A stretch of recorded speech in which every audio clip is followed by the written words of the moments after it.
اللهم صل على محمد وعلى آل محمد كما صليت على إبراهيم وعلى آل إبراهيم إنك حميد مجيد يا رب صل وسلم دائما أبدا على حبيبك خير الخلق كلهم. الحمد لله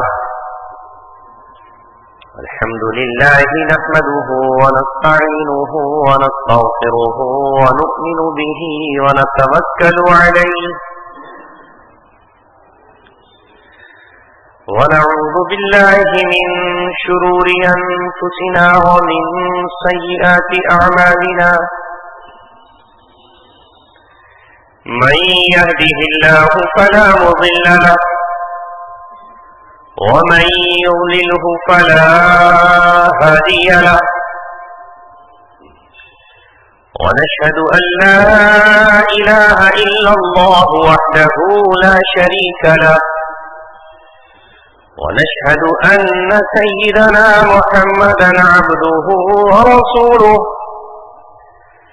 وصلى الله عليه وعلى آله وصحبه وسلم تسليما كثيرا كثيرا.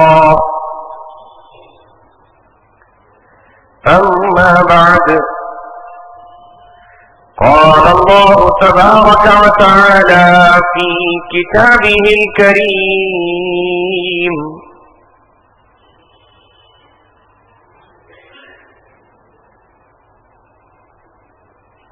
إنا نحن نزلنا الذكر وإنا له لحافظون. وقال رسول الله صلى الله عليه وسلم: إن الله يرفع بهذا الكتاب أقواما ويضع به آخرين. صدق الله العلي العظيم وصدق رسوله النبي الكريم.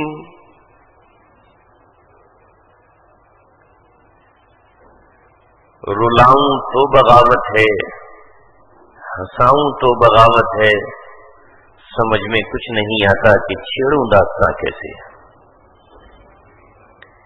اپنے بھی خفا مجھ سے ہیں، بیگانے بھی ناخوش. اپنے بھی خفا مجھ سے ہیں، بیگانے بھی ناخوش. میں زہر ہلاہل کو کبھی کہہ نہ سکا قند. موتی سمجھ کے شان کریمی نے چن لیے قطرے جو تھے میری عرق انفیال کے. دوستو اور عزیزو، اللہ تبارک و تعالی جب کسی پر فضل فرماتا ہے اور کسی پر احسان کرتا ہے تو اسے راہ ہدایت نصیب فرماتا ہے، اسے دین اسلام کی توفیق مرحمت فرماتا ہے. چند نوجوانوں کی محنت، اس پر علماء کی سرپرستی اور ان کی حمایت سے آج یہ خوبصورت انجمن، بہترین محفل جو صرف و صرف قرآن و سنت، صحابہ کی تاریخ اور اپنے بزرگان دین کے تذکرے کے لیے قائم کی گئی ہے. آپ کی آمد کا بھی یہی مقصد ہے، ہمارے یہاں پہنچنے کا بھی یہی مقصد ہے کہ اللہ تبارک و تعالیٰ نے اپنے فضل اور کرم سے جس اسلام کی دولت سے ہمیں مالا مال کیا ہے، ہم سمجھ سکیں کہ اسلام کیا ہے. ایک حدیث نبی پاک صلی اللہ علیہ وسلم نے بیان فرمائی ہے: ان اللہ یبعث علی کل رأس مئۃ من یجدد لها دینہ، کہ ہر 100 سال کے بعد اللہ تعالیٰ ایک ایسی ہستی کو، کسی بزرگ شخصیت کو بھیجتا ہے جو اس دین کی تجدید کرتا ہے. معلوم یہ ہوا کہ ایک صدی میں زمین پر انقلاب آتا ہے، 100 سال کے بعد تبدیلیاں آتی ہیں. اور ان 100 سالوں میں جو کچرا، جو گرد و غبار، جو زنگ، جو غلط تعویلات، جو بری رسومات شریعت یا اسلام بن کر دین اسلام میں داخل ہو جاتی ہیں، انہیں دور کرنے کے لیے، انہیں چھانٹنے کے لیے، اوریجنل اسلام پیش کرنے کے لیے اللہ تبارک و تعالی ہر صدی کے شروع میں یا ہر صدی کے آخر میں کسی مجدد کو بھیجتا ہے. کبھی وہ مجدد اکیلا ہوتا ہے اور کبھی وہ مجدد پوری جماعت ہوتی ہے. جس طرح کپڑوں پر گرد و غبار لگنا ضروری ہے، جس طرح جسم کا میلا کچیلا ہو جانا ضروری ہے، اسی طرح دین اسلام میں بھی دوسروں کی صحبت سے، دوسرے دینوں کی کشمکش اور کوشش سے، ان کی سازشوں اور ان کے مکر و فریب سے یہ حالات پیدا ہو جاتے ہیں کہ دین کی اوریجنل اصل تصویر لوگوں کے ذہنوں سے محو ہو جاتی ہے. پھر پچھلی صدیوں میں محمد رسول اللہ کی بعثت سے پہلے تو اس کام کو انجام دینے کے لیے نبی اور رسول تشریف لایا کرتے تھے.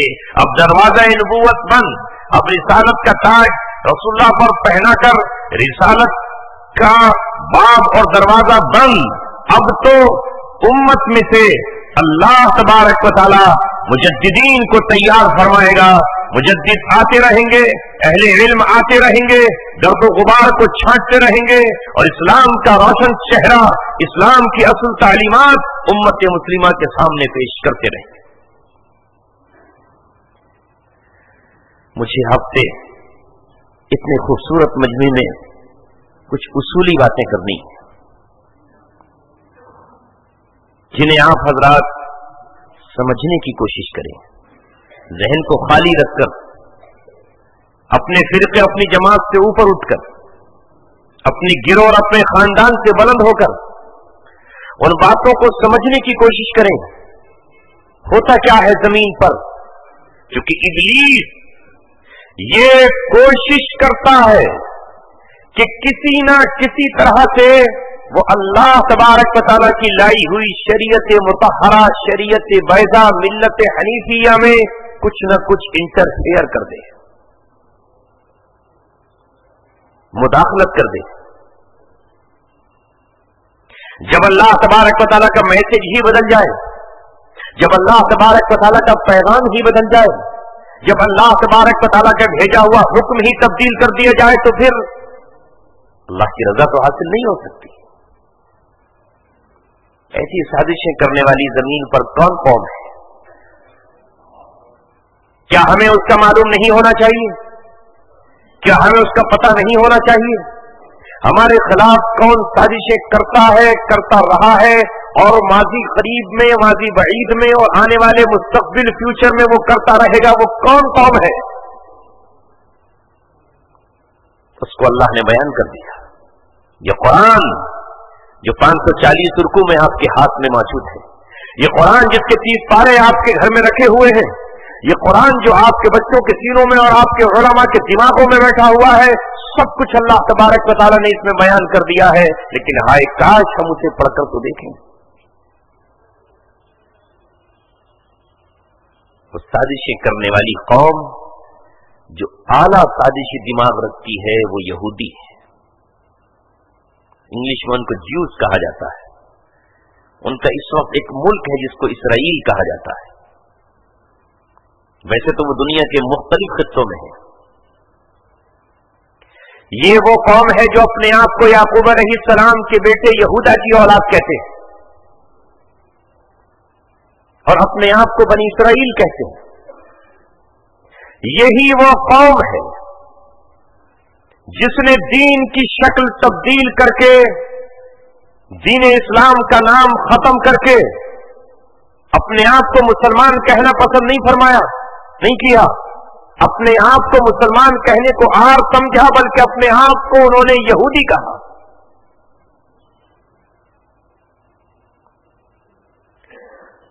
وہ تھے مسلم، اللہ کے نبی ان کے پاس آئے، لیکن لفظ اسلام انہیں اچھا نہ لگا، لفظ مسلم انہیں اچھا نہ لگا، مسلمانیت کہلانا انہیں پسند نہیں آیا.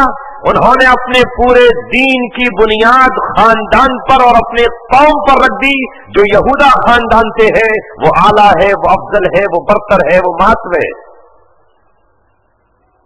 اور جو اس خاندان سے نہیں ہے وہ لوور ہے، تھرڈ کلاس ہے. اور یہاں تک کہ انہوں نے کہنا شروع کیا کہ وہ جنت میں نہیں جائے گا ہمارے علاوہ کوئی اور. لن يدخل الجنہ الا من كان هودا او نصارا. جب یہودیوں نے یہ بات کہی کہ جنت میں کوئی نہیں جائے گا، صرف ہم جائیں گے، اس سے آگے بڑھ کر جب عیسیٰ علیہ الصلوۃ والسلام تشریف لائے تو وہ بھی دین اسلام لے کر آئے. ہر نبی کا دین دین اسلام تھا. اس لیے رسول اللہ صلی اللہ علیہ وسلم نے فرمایا، آپ نے فرمایا الانبیاء اخوۃ، تمام کے تمام نبیوں کا رشتہ آپس میں بھائی بھائی کا ہے، سارے نبی بھائی ہیں. ودینہم واحد، اور ان تمام کا دین ایک. لیکن عیسائیوں نے بھی اپنے آپ کو مسلمان نہیں کہلوایا، اور وہ عیسائی کہنا اپنے آپ کو انہوں نے پسند کیا. ہم جس دور میں زندگی گزار رہے ہیں وہاں ہمیں یہ جاننا ضروری ہے کہ اللہ تبارک و تعالیٰ نے کن قوموں کا ذکر کیا ہے جو ہم سے دشمنی اور ہم سے عناد رکھتی ہیں. فرمایا اللہ تعالیٰ نے وَلَن تَرْضَىٰ عَنْكَ الْيَهُودُ وَلَا النَّصَارَىٰ حَتَّىٰ تَتَّبِعَ مِلَّتَهُمْ. اے محمد رسول اللہ، یہ عیسائی تم سے راضی نہیں ہوں گے، یہ یہودی آپ سے کبھی رضامند نہیں ہوں گے، یہ کبھی آپ سے دوستی نہیں کر سکتے ہیں، یہ کبھی آپ کے ساتھ مل کر نہیں چل سکتے ہیں. ان کی اور آپ کا ٹکراؤ زمینوں کا نہیں ہے، ان کا آپ کا ٹکراؤ نیچے زمین کے جو پیٹرول نکل رہا ہے اس کا ٹکراؤ نہیں ہے، کھجوروں کا ٹکراؤ نہیں ہے، باغات کا ٹکراؤ نہیں ہے. حتیٰ تتبع ملتہم، ان کے تمہارے بیچ عقیدے کی جنگ ہے، ان کے تمہارے بیچ ملت کی لڑائی ہے، ان کے تمہارے بیچ دین اسلام کی کشمکش ہے. جب تک آپ اپنے دین پر قائم رہیں گے یہ آپ سے راضی نہیں ہوں گے. ہاں، جس دن آپ اپنے دین کو چھوڑ دیں، اسلام کو خیر بات کہہ دیں، اس دن یہ آپ سے راضی ہوں گے.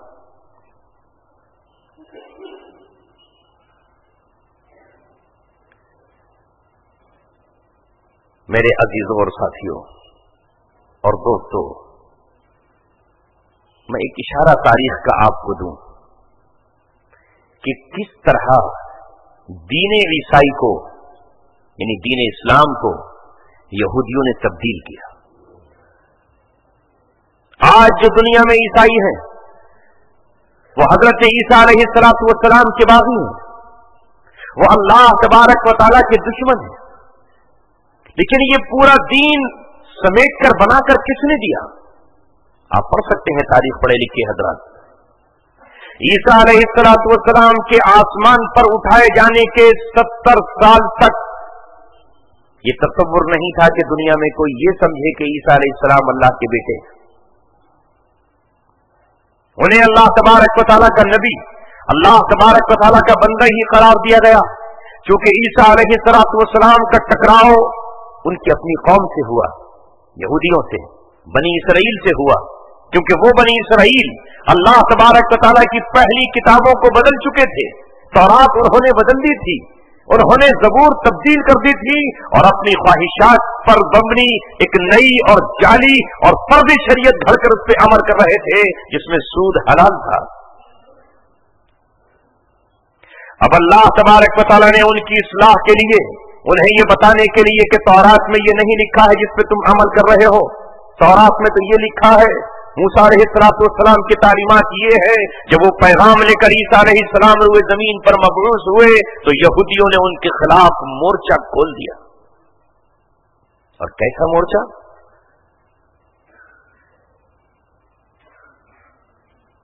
کہ ان کے قتل کا فتویٰ جاری کر دیا. قتل کا فتویٰ جاری کیا یہودیوں کے ربیوں نے، یہودیوں کے قاضیوں نے، یہودیوں کی اپنی عدالت میں. حکومت رومیوں کی تھی جو مشرک تھے، ان کی حکومت میں ان کی اپنی عدالتیں تھیں، اپنے دارالقضا تھے. اس دارالقضا سے انہوں نے یہ فیصلہ دیا کہ عیسیٰ علیہ السلام ایک ایسا شخص ہے جو واجب القتل ہے، یہ اپنا گروہ اور جماعت بنا کر تمہاری حکومت کا تختہ الٹنا چاہتا ہے، یہ تمہارے نظام کو تلپٹ کر دینا چاہتا ہے، یہ تمہاری جگہ اپنا راج اور اپنی حکومت قائم کرنا چاہتا ہے۔ اگر اس کو آج نہیں روکا اور اس کے اور زیادہ فالوورز بڑھ گئے، اس کے اور زیادہ رضاکار بڑھ گئے، تو رومیوں تمہاری حکومت کا تختہ الٹ کر یہ شخص خود بادشاہ بن جائے۔ یعنی رومی حکومت کو بھی ہموار کر لیا۔ رومی حکومت ڈرتی تھی عیسیٰ علیہ السلام کے مرتبے، ان کے مقام، ان کے دبدبے اور ان کی تقویٰ، ان کی طہارت، ان کی پاکیزگی سے کہ ہم کوئی اگر ایکشن لے تو ایسا نہ ہو کہ پوری قوم ہماری باغی ہو جائے۔ پہلے ان یہودیوں نے اپنی عدالت سے، جو ان کی اسلامک عدالت کہلاتی تھی، جو ان کا اپنا دارالقضا تھا، جس میں یہودیوں کے بڑے بڑے ربی بیٹھے تھے، انہوں نے فتویٰ دے دیا، فیصلہ سنا دیا کہ عیسیٰ علیہ السلام کو قتل کر دیا جائے، مگر وہ قتل خود نہیں کر سکتے تھے کیونکہ حکومت کو اختیار تھا قتل کرنے کا۔ جیسے ہمارے ہندوستان میں دارالقضا سے کوئی فیصلہ آئے تو اس پہ عمل تو نہیں کرا سکتے ہو، فیصلے جو دے سکتے ہیں، عمل تو حکومت ہی کرائے گی۔ یہ سب اکٹھے ہو کر رومی حکومت کے پاس اپنی درخواست لے کر گئے کہ ہمارے نزدیک یہ شخص واجب القتل ہے، ہم تو قتل نہیں کر سکتے کیونکہ آپ کی حکومت میں ہم رہتے ہیں، لہذا ہمارے اس فتوے کے مطابق آپ اپنی عدالت سے بھی یہی آرڈر جاری کر دو جو ہم نے کیا ہے، یعنی عیسیٰ علیہ السلام کو قتل کر دو۔ اب ظاہر ہے کہ رومی حکومت جس سے گھبراتی تھی وہی کہہ رہے ہیں قتل کر دو، تو اسی کیا پریشانی تھی۔ پورا منصوبہ بنا، تیاریاں ہوئی، یہاں تک کہ عیسیٰ علیہ السلام کو سولی پر لے جانے کے لیے ہر ہتھ کنڈا اختیار کر لیا گیا۔ اگر اللہ تبارک و تعالیٰ یہاں اپنا خصوصی انتظام نہ فرماتا اور اللہ تبارک و تعالیٰ جبرائیل علیہ السلام کے بازوؤں پر بٹھا کر انہیں آسمان کی طرف ہجرت نہ کراتا تو عین ممکن تھا کہ ان کے عزیز اور رشتہ دار حضرت یحییٰ کی طرح آپ کو بھی قتل کر دیا جاتا، ان کی والدہ کے خالو حضرت زکریا کی طرح آپ کے بھی ٹکڑے کر دیے جاتے۔ وہ تو اللہ تبارک و تعالیٰ کی منشا اور حکمت میں یہ بات تھی کہ عیسیٰ علیہ السلام قتل نہ ہو، کیونکہ وہ اللہ تبارک و تعالیٰ کے رسول تھے ہیں، اور اللہ نے وعدہ کیا ہے وَإِنَّا لَنَنصُرُ رُسُلَنَا، ہم اپنے رسولوں کی مدد کرتے ہیں اور کرتے رہیں گے۔ لہذا ہم نے سیرت اور تاریخ میں پڑھا کہ نبی تو زمین پر قتل کر دیے گئے، شہید ہوئے، لیکن کوئی رسول قتل نہیں کیا گیا۔ اس رسالت کی بنیاد پر اللہ نے انہیں محفوظ آسمانوں میں رکھا۔ ظاہر ہے وہ تو خوش ہو گئے کہ ہم نے عیسیٰ علیہ السلام کو سولی چڑھا دیا۔ وہ شخص جس کو سولی پر چڑھا رہے تھے اللہ نے اس کی شکل عیسیٰ علیہ السلام جیسی کر دی۔ یہاں ایک بات اور بتا دوں آپ کو، جس دن آپ کو سولی پر چڑھانے کی تیاری انہوں نے کی، اور جیسا کہ تمام عیسائی سمجھتے ہیں، وہ جمعے کا دن تھا، اسی کو گڈ فرائیڈے کہتے ہیں، اسی کو گڈ فرائیڈے کہتے ہیں۔ اگلا دن ہفتہ تھا جو یہودیوں کی عبادت کا دن ہے، ان کا عید کہلاتا ہے، جیسے ہمارا جمعہ ان کا ہفتہ ہے۔ جمعے کے دن عیسیٰ علیہ السلام کو سولی پر چڑھایا جانا ہے، لٹکایا جانا ہے۔ اگلے دن یہودیوں کی عید کا دن ہے۔ اس عید کے موقع پر رومی حکومت یہودیوں سے یہ کہتی ہے کہ تم دو لوگوں میں سے ایک کو اختیار کر لو، ہم کل تمہارے عید کے موقع پر ایک آدمی کو جیل سے آزاد کریں گے، قید سے آزاد کریں گے، جن پر موت کی سزا ہے، بتاؤ تم کس کی آزادی چاہتے ہو؟ یہ یہودی وہ قوم ہے جس نے متفق ہو کر یہ کہا کہ ہم عیسیٰ علیہ السلام کی آزادی نہیں چاہتے، ان کی جو سزائے موت ہے اسے ہم آزادی میں تبدیل نہیں دیکھنا چاہتے۔ ڈاکے کے جرم میں ایک بربا نام کا ڈاکو قید میں بند تھا، پوری یہودی قوم نے اکٹھے ہو کر یہ کہا کہ ہم اس بربا ڈاکو کی رہائی چاہتے ہیں اور عیسیٰ علیہ السلام کو سولی پر چڑھائے جانے کی آرزو کرتے ہیں۔ یہ روئے زمین پر جو مارکہ خیر و شر چل رہا ہے، یہ جو آدم علیہ السلام سے لے کر کے آج تک اور آج سے لے کے قیامت تک جو کشمکش جاری ہے، یہ ابلیس اور اللہ تبارک و تعالیٰ کے درمیان، ابلیس کی فوجوں اور اللہ کی فوجوں کے درمیان ہے، ابلیس کے لشکر اور اللہ کے لشکر کے درمیان ہے، ابلیس کے منصوبوں اور اللہ تبارک و تعالیٰ کی تدبیروں کے درمیان ہے۔ معاملہ خالی یوں ہی نہیں ہے جیسے ہم سمجھ رہے ہیں۔ یہ یہودی قوم جب اللہ تبارک و تعالیٰ کی بازی ہوئی تو بازی ہو کر اللہ کے رسولوں کی بازی ہو گئی۔ اللہ کے رسولوں کی بازی ہی نہیں ہوئی بلکہ اللہ کی کتاب کی بازی ہو گئی۔ اللہ کی کتاب ہی کی بازی نہیں ہوئی بلکہ اللہ کے نام سے جو چیزیں بھی منسوب ہیں ان تمام کی دشمن ہو گئی۔ لہذا آج روئے زمین پر پوری یہودی قوم کا منصوبہ اور ان کا نقطہ نظر یہ ہے کہ جو چیز اللہ سے متعلق ہے، چاہے وہ اللہ کی ذات ہو اور چاہے وہ کتاب اللہ ہو اور چاہے وہ بیت اللہ ہو اور چاہے وہ سنت رسول اللہ ہو اور چاہے اللہ تبارک و تعالیٰ کے نبی کی سنتیں ہوں، ان تمام کے خلاف اقدامات کرنا اور ان تمام کے خلاف منصوبے بنانا یہ اس قوم کا فرض اول بن گیا ہے۔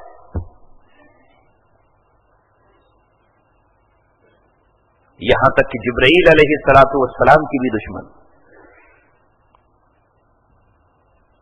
اپنے بچوں سے کہا انہوں نے کہ ہم قرآن تو پڑھ لیتے لیکن یہ جبریل لے کر آیا ہے اور جبرائیل ہماری قوم کا دشمن ہے۔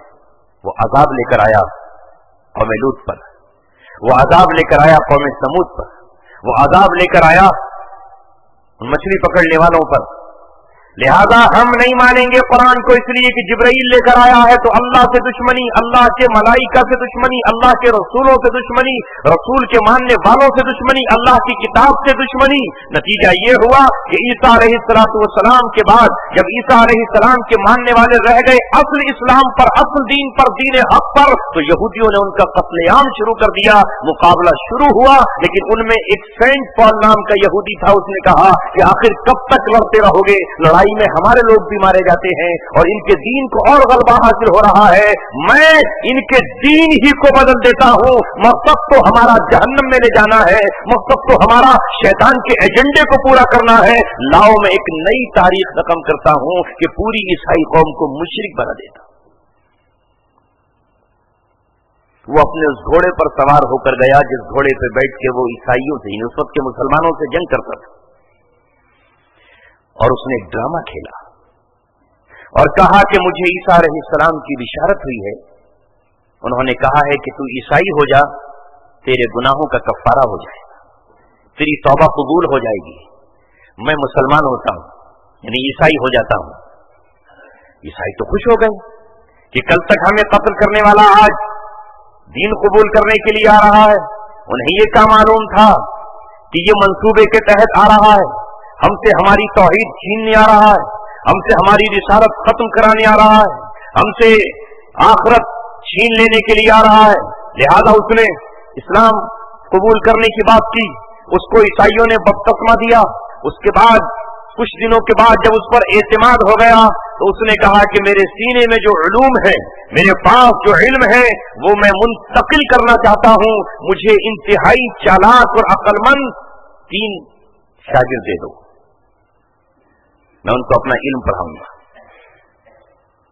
تینوں کو الگ الگ رکھا اس نے، ان کے نام بھی لکھے ہیں امام راضی رحمۃ اللہ علیہ نے تفسیر کبیر میں۔ ایک کو یہ پڑھایا کہ عیسیٰ علیہ السلام بندے نہیں، انسان نہیں، خود اللہ ہے، خود اللہ تبارک و تعالیٰ عیسیٰ کے روپ میں آیا ہے، عیسیٰ کی شکل میں آیا ہے اور وہ اللہ ہی ہے۔ کیوں آیا ہے؟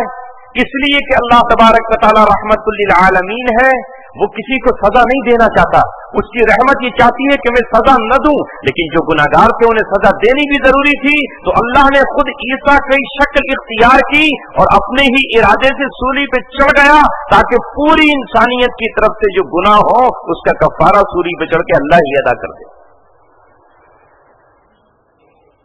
دوسرے شاگرد کو دوسری بات بتائی کہ اللہ تبارک و تعالیٰ کا عیسیٰ علیہ السلام بیٹے ہیں، دیکھو ان کا کوئی باپ نہیں، ان کو کلیمت اللہ کہا گیا، ان کو روح اللہ کہا گیا، لہذا وہ اللہ تعالیٰ کی روح کا مطلب اللہ کے بیٹے ہیں، یعنی وہاں इस तरह शिर्क कराया कि हजरत ईसा को अल्लाह बना दिया। यहाँ दूसरे शागिर्द से कहा कि वो अल्लाह ताला दूसरा है, ये अल्लाह के बेटे हैं, ऐन अल्लाह तबारक व तआला के बेटे हैं और अल्लाह का बेटा कह के उसे तालीमात दी। और तीसरे से कहा कि अल्लाह तबारक व तआला अकेला नहीं बल्कि तीन मिलके अल्लाह बनते हैं, एक जिब्राईल रूहुल कुदस, दूसरे ईसा अलैहिस्सलाम रूहुल्लाह और तीसरे अल्लाह की जात, ये तीन मिलकर अल्लाह तबारक व तआला बनते हैं। एक शागिर्द को एक इलाके में निकाल दिया, दूसरे शागिर्द को दूसरे एरिया में भेज दिया और तीसरे को तीसरे में भेज दिया। आज पूरी ईसाइयत का अकीदा यही है जो मैं बयान कर रहा हूँ। एक फिरका यही मानता है कि ईसा अलैहिस्सलाम अल्लाह के बेटे हैं, दूसरा ये मानता है कि ईसा खुद अल्लाह तबारक व तआला है और तीसरा ये कहता है कि तीन मिलकर अल्लाह तबारक व तआला बनते हैं, जिसे कुरान ने कहा ये सालिसु सलासा, इन्होंने कहा है कि तीन में का तीसरा अल्लाह है। खत्म हो गई पूरी ईसाइयत, दीन इस्लाम तो खत्म हो गया। अब जब ईसा अलैहिस्सलाम तशरीफ लाएंगे तब कहीं जाकर के ईसाइयों की आंखें खुलेंगी कि हमें तो भटका दिया किसी ने। इसलिए मेरे अजीजों, कुरान में सूरह फातिहा में दो गिरोहों के नक्शे कदम पर चलने से हम पनाह मांगते हैं, अल्लाह से कहते हैं अल्लाह हमें इनके रास्ते पर मत चलाना। किनके? गैरिल मग़दूबी अलैहिम, जिन पर तेरा गज़ब नाजिल हुआ है, वलद्दालीन, और जो भटक गए। ये मग़दूबी अलैहिम जिन पे गज़ब नाजिल हुआ कौन? ये यहूदी हैं, क्योंकि ये जानबूझकर कर रहे हैं। और जिनको हम ईसाई कह रहे हैं उन्हें भटकाया गया है, तो कुरान ने उन्हें भटका हुआ कहा, उनका रूट चेंज कर दिया, उनका रास्ता डाइवर्ट कर दिया, उन्हें कुछ बताने की कुछ और बता दिया, तो कुरान ने उन्हें गुमराह और भटका हुआ कहा। और इन यहूदियों को मग़ज़ूबी अलैहिम, इन पर अल्लाह तबारक व तआला का गज़ब है, इन पर अल्लाह तबारक व तआला की लानत है। ज़ुरिबत अलैहिमुद्दिल्लतु वल मस्कना व बाऊ बिग़ज़बिन मिन अल्लाह, अल्लाह तबारक व तआला की इन पे लानत है, अल्लाह का गुस्सा है इन पर। व बाऊ बिग़ज़बिन मिन अल्लाह, अरे तुम दीवार गिरिया के पास पहुंच जाओ तो भी अल्लाह की लानत में हो, तुम बैतुल मुक़द्दस मस्जिद अक़सा में दाखिल हो जाओ तो तुम पर अल्लाह तबारक व तआला की लानत है, तुम आर्मीनिया और ईरान में पहुंच जाओ तो अल्लाह तबारक व तआला की लानत है। क्यों? इसलिए कि इन्होंने अल्लाह तबारक व तआला की नाफरमानी की है। यक़्तुलून अन्नबिय्यीन बिग़ैरि हक़, नबियों का कत्ल किया है इन्होंने। यक़्तुलून अन्नबिय्यीन बिग़ैरि हक़, नबी का कत्ल जानते बूझते हुए इन्होंने किया है, क्योंकि नबी जिस शरीयत को लेकर आया वो शरीयत यहूदियों के चौथे में फिट नहीं होती थी। अफकुल्लमा जाअकुम रसूलुम बिमा ला तहवा अनफुसुकुम इस्तकबरतुम फरीक़न कज़्ज़बतुम व फरीक़न तक़्तुलून, कि जब जब भी तुम्हारे पास कोई रसूल वो शरीयत लेकर आया जो तुम्हारे नफ्सों को अच्छी नहीं लगती थी, जो तुम्हारे दिलों को नहीं भाती थी, जिसे तुम्हारी तबीयत कबूल नहीं करती थी, तो एक फरीक का तुमने झुटला दिया, यानी रसूलों को तुमने झुटलाया कि ये झूठे हैं, वह फरीक़न तक़्तुलून, और नबियों को तुमने कत्ल किया, कत्ल करते रहे तुम। ये वो कौम है जो हजरत दाऊद अलैहिस्सलाम के दौर से अल्लाह की बागी हो गई है, और हजरत ईसा अलैहिस्सलाम के आते आते अल्लाह ताला ने इस पर हुज्जत पूरी कर दी है।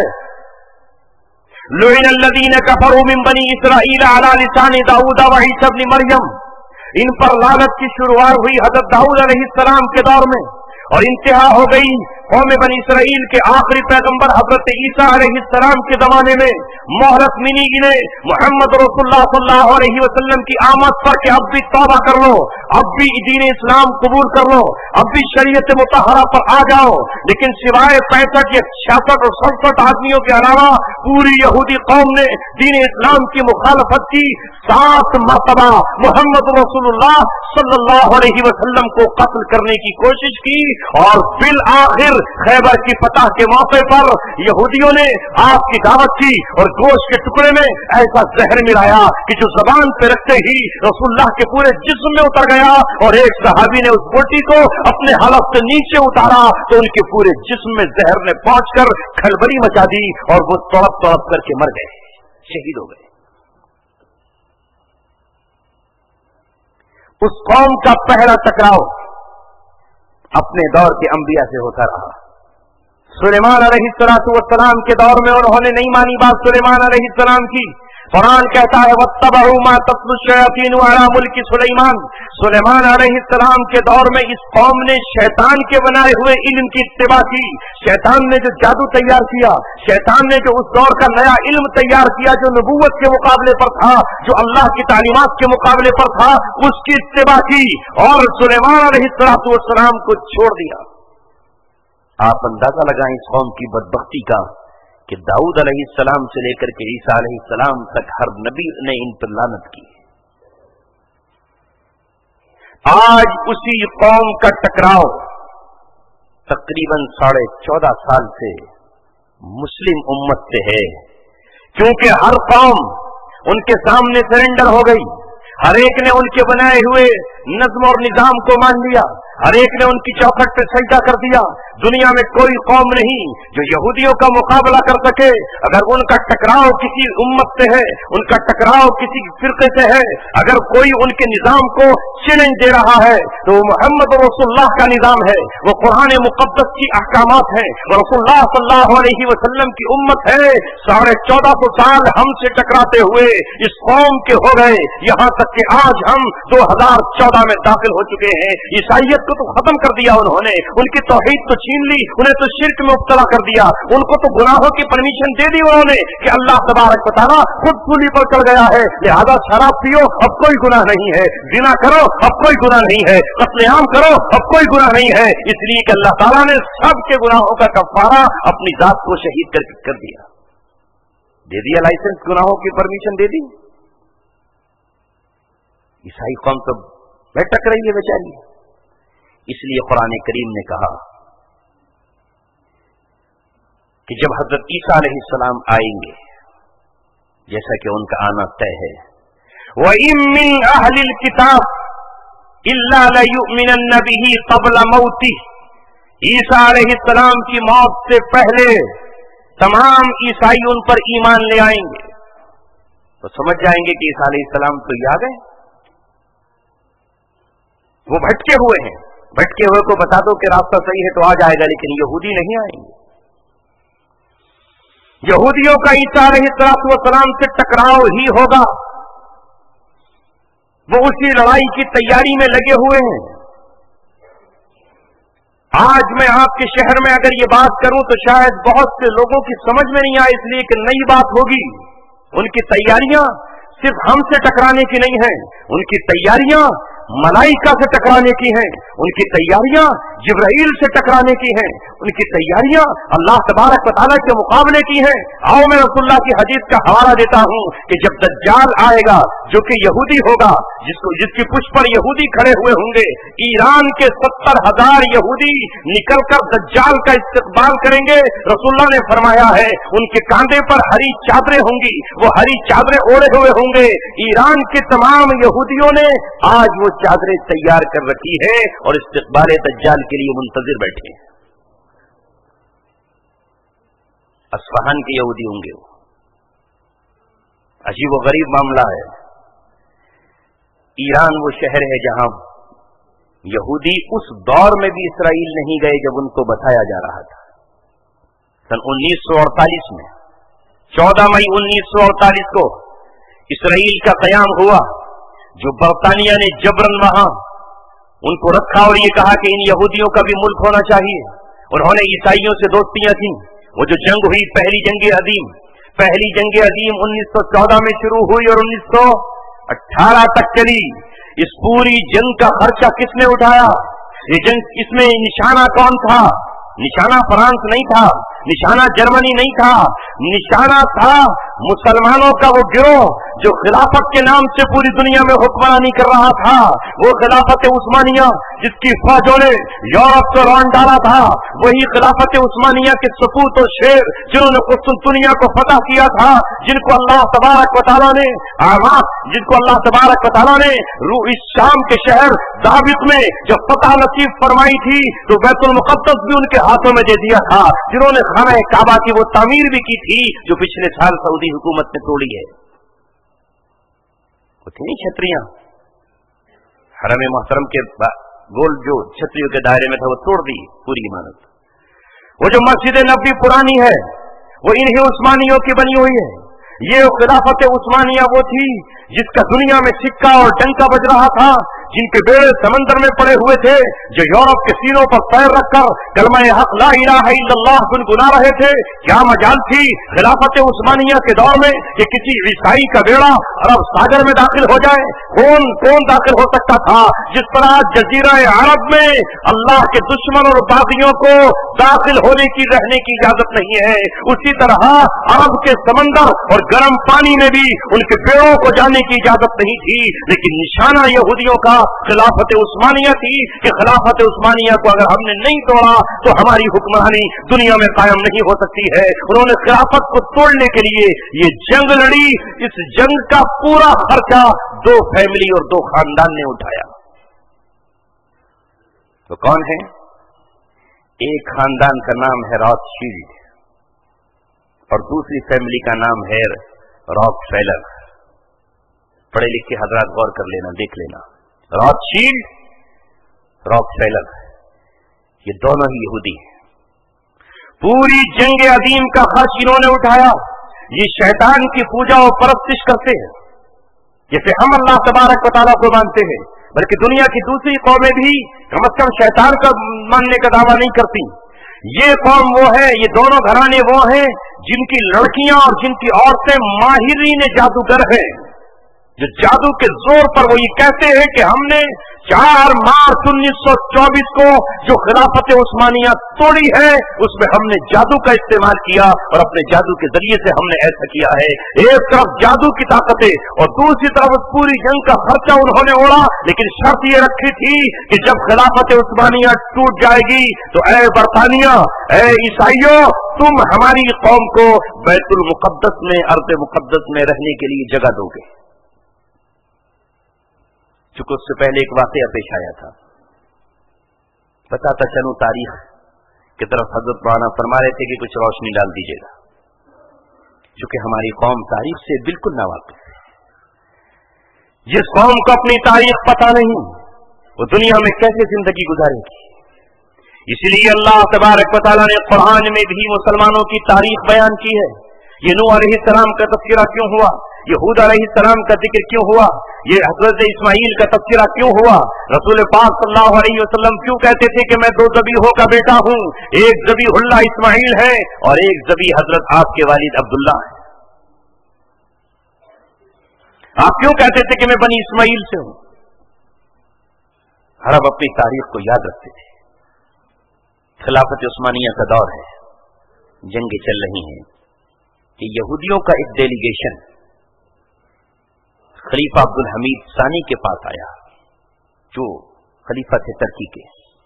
उनसे आकर कहा कि हमने सुना है आप बहुत कमजोर हो गए, जंगों से आपका दिवालिया निकल गया है, आपकी खिलाफत बहुत ज्यादा मकरूज हो गई है, हम कर्ज देने के लिए आपको तैयार हैं, आपका कर्जा उतार देंगे, हम कुछ नहीं चाहिए हमें। खलीफा अब्दुल हमीद सानी वो इस्लाम का जहादीदा रहनुमा था, वो गैरतमंद सुल्तान और हुक्मरां था। आज के बेईमान हुक्मरों की तरह, हुक्मरानों की तरह नहीं था कि अगर यहूदी उनसे ये कहें कि तुम्हारी बेटी की आबरू चाहिए तो पेश कर दें, हमें तुम्हारे उलमा के सर चाहिए तो अपने उलमा के सर दे दें, हमें तुम्हारी मासूम बच्चियों का लाश और उनकी लहू चाहिए तो उनको तबाक में सजा करके पेश कर दें। कहा यहूदियों तुम हम पर मेहरबान कैसे हो गए, हमारा कुरान तो ये कहता है ये कभी भी आपसे राजी नहीं होंगे। हमारे कुरान की तो सूरह माइदा की आयत ये कहती है लतजिदन्नहुम अशद्दन्नास अदावतन लिल्लज़ीना आमनुल यहूदा, ऐ ईमान वालों सबसे ज्यादा जिसके सीने में बुग़्ज़ भरा हुआ है, सबसे ज्यादा तो दुश्मनी अगर किसी कौम के सीने में तुम्हारी तरफ से है तो वो यहूदी है जो नंबर 1 पर है। तो तुम हमारा कर्जा उतारने के लिए क्यों आए हो, आखिर राज क्या है, इसकी कीमत हमें क्या चुकानी होगी बताओ। कहने लगे नहीं कुछ नहीं, हम तो वैसी हमदर्दी में आए। अब्दुल हमीद सानी ने कहा यहूदी कौम और हमदर्दी नहीं हो सकती। मैंने तुम्हारी तलमूद के बारे में पढ़ा है और सुना है کہ تمہاری جو فقہ کی کتاب تلمود ہے اس میں یہ لکھا ہوا ہے کہ تمام دنیا کے انسان جینٹائل ہیں، جانور ہیں. جس طرح ایک گھوڑے کو بگی میں جوتا جاتا ہے، جس طرح ایک بیل کو گاڑی میں جوتا جاتا ہے، جس طرح ایک گدھے پر بوجھ ڈھویا جاتا ہے، اس طرح دنیا کے انسانوں سے کام لو اور جب یہ تمہارے کام کے نہ رہے تو انہیں قتل کر دو، جیسے کہ گھوڑے کو قتل کرا دیا جاتا ہے، گائے بیل کو بیچ دیا جاتا ہے. تمہاری تلمود میں تو یہ لکھا ہے کہ اگر غیر یہودی کنویں میں گر رہا ہو تو اسے بچانا جرم ہے. تمہارے یہاں تو یہ لکھا ہوا ہے کہ بہترین زہر کا استعمال اگر دیکھنا ہو تو غیر یہودی پر اس کا استعمال کرو. تو تم مسلمانوں کے ہمدرد کیسے قائم کیوں ہو گئے؟ بتاؤ مجھے اس کی کیا قیمت چکانی ہوگی؟ تو دل میں جو بات لے کر آئے تھے وہ کہا نہیں کچھ نہیں، ہم ساری قرضے ادا کرنے کے بدلے میں بیت المقدس میں چند گز زمین چاہیے، وہاں دیوار گریا ہے، وہاں سلیمان علیہ السلام کی نشانیاں ہیں، وہ ہماری بھی سرزمین ہے، بس ہمیں ذرا سا ٹکڑا دے دینا، اس کے علاوہ کچھ اور نہیں چاہیے. ہماری قوم کے چند بے گھر لوگوں کو جھکیاں دے دینا. خلیفہ عبدالحمید ثانی جو اسلام کا غیرت مند خلیفہ تھا، جو حقیقت میں مسلمانوں کے حکمراں تھے، اللہ سے ڈرنے والے تھے، کرسی پر بیٹھے ہوئے تھے، کرسی کے نیچے جو مٹی زمین پر تھی اپنے انگوٹھے سے پیر کی انگلی سے کریدی اور کریدنے کے بعد یہ کہا، اے یہودیوں سنو، اگر تم ساری دنیا کی دولت اور خزانے، ہیرے جواہرات، سونا اور چاندی میرے قدموں میں لا کر ڈال دو اور یہ کہو کہ مجھے اتنی مٹی چاہیے، تو رب کعبہ کی قسم میں اتنی مٹی بھی بیت المقدس کی تمہیں نہیں دوں گا.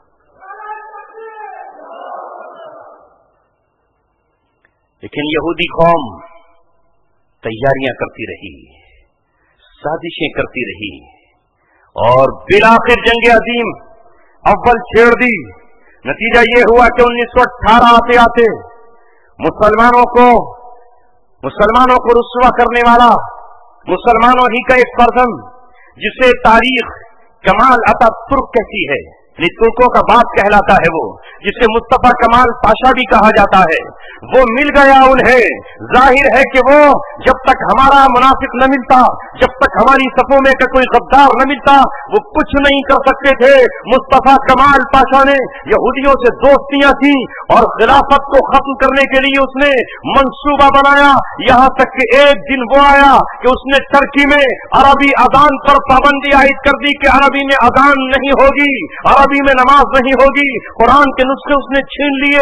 مسلمانوں کی ٹرکی ٹوپی جو اسلام کے اس زمانے میں علامت ہوا کرتی تھی، ہندوستان میں علامہ اقبال بھی وہی ٹرکی ٹوپی اوڑھتے تھے.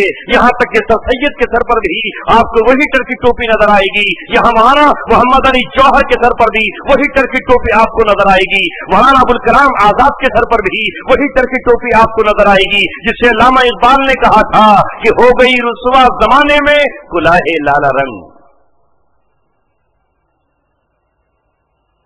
اس نے کہا کہ نہیں، انگریزوں کا ہیٹ پہنو. ٹوپی پر پابندی عائد کر دی اور انگریزوں کا ہیٹ پہنا دیا. وہ دن ہے اور آج کا دن ہے. اللہ تبارک و تعالیٰ کی نظروں سے ٹرکی گر گیا. اللہ تبارک و تعالیٰ نے ٹرکی سے نظریں پھیری.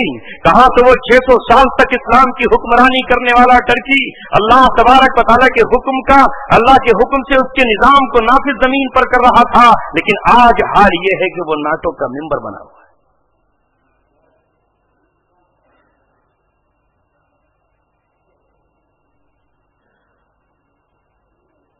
بھئی یہاں کے حالات آپ زیادہ جانتے ہیں، اس لیے پرچی میں آیا ہے کہ بھئی نعرہ نہ لگائیں. تو مجھے نہیں معلوم کہ یہاں کے حالات کتنے پرخطر ہیں. اللہ اکبر پر بھی اگر پابندی ہے تو مت لگائیے.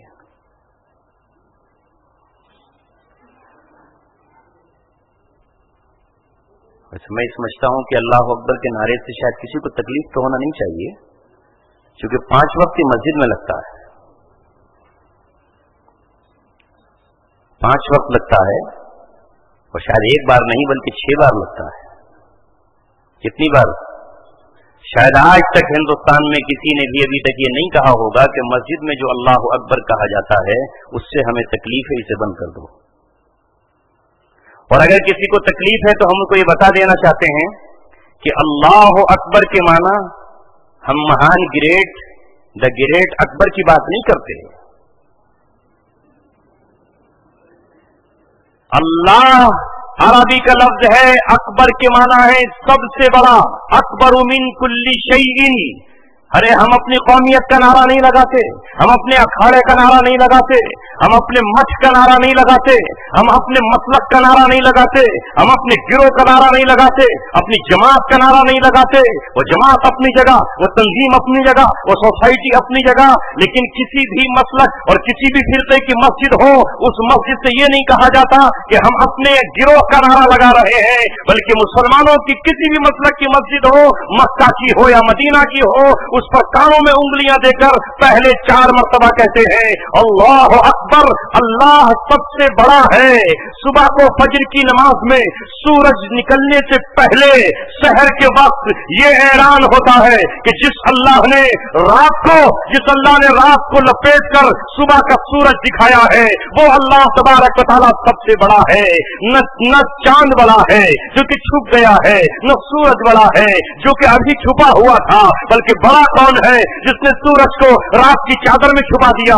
बड़ा वो है जिसने चांद को गहन लगा दिया, बड़ा वो है जिसने समंदरों को सुखा दिया, बड़ा वो है जिसने इस कायनात और जमीन को बनाया है। जोहर की नमाज के बाद जब सूरज को ज़वाल होता है, तो ज़वाल के बाद मुसलमानों का कोई बंदा खड़ा होता है और कहता है लोगों आओ अब नमाज जोहर अदा करो, और अपनी पेशानियां सजदे में रखकर ये कहो कि जब से सूरज पे ज़वाल आया तो दिल कांप गया, लेके माजी को जो हाल आया तो दिल कांप गया।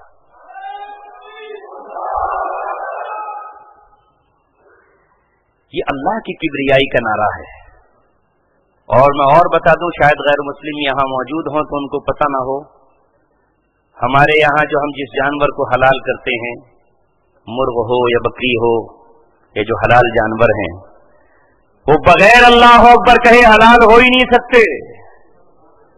बिस्मिल्लाहि अल्लाहु अकबर ये पैगाम होता है कि जानवर मेरे लिए हलाल नहीं था, मैं इसको सताने के लायक कहाँ था, मैं इसे कैसे वो करता, लेकिन अल्लाह तबारक व तआला ने कहा कि इंसान तू कायनात का एक तरह से बादशाह है, कायनात तेरी खिदमत में है, अब मेरे नाम से चूंकि इस मुर्ग का मालिक मैं हूँ, इस बकरे का मालिक मैं हूँ, इस भैंस का मालिक मैं हूँ, लिहाजा अब मेरा नाम लेकर ये तेरे लिए हलाल हो सकता है। और अगर तूने मेरा नाम न लिया, दुनिया के किसी बादशाह का नाम ले लिया, या किसी का भी नाम न लिया और फिर उसे छुरी से ज़िबा कर दिया, तो ये हलाल नहीं हो सकता।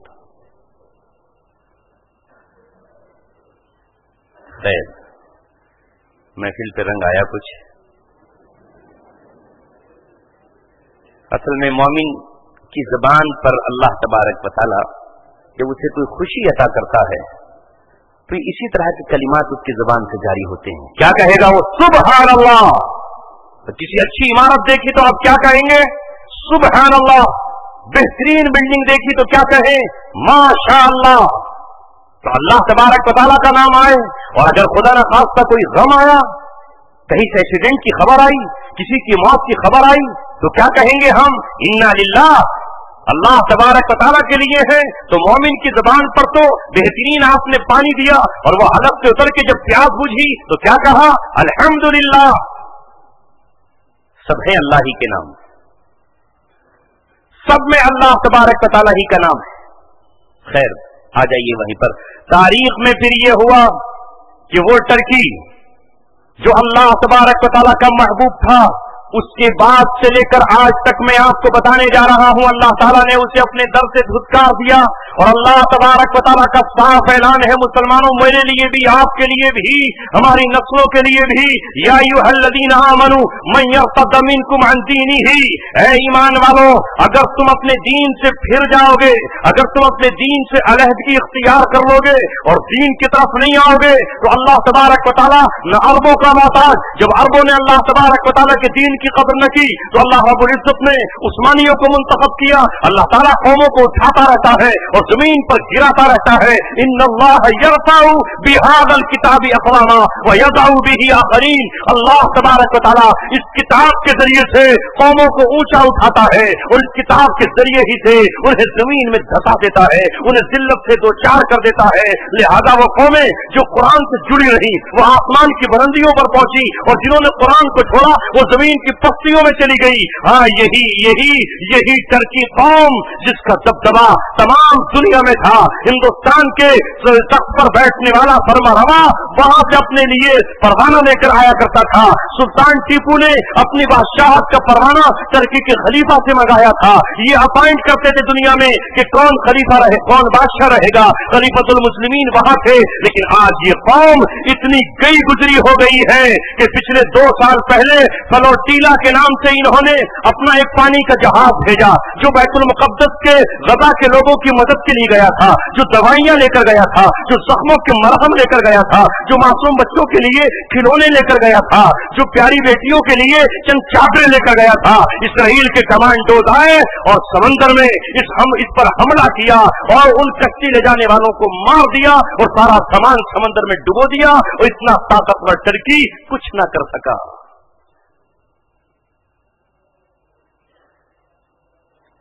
बिलाखिर उसी कमाल अतातुर्क ने खिलाफत की क़ुबा चाक कर दी। अल्लामा इकबाल ने फरमाया था उस जमाने में, चाक कर दी तुर्के नागा ने खिलाफत की क़ुबा, सादगी अपनों की देख औरों की अय्यारी भी देख। बहरहाल मेरे अजीजों, उस कौम से आपका साबका है जो शेरों की तरह मैदान में नहीं, लोमड़ियों की तरह मंसूबे बनाती है।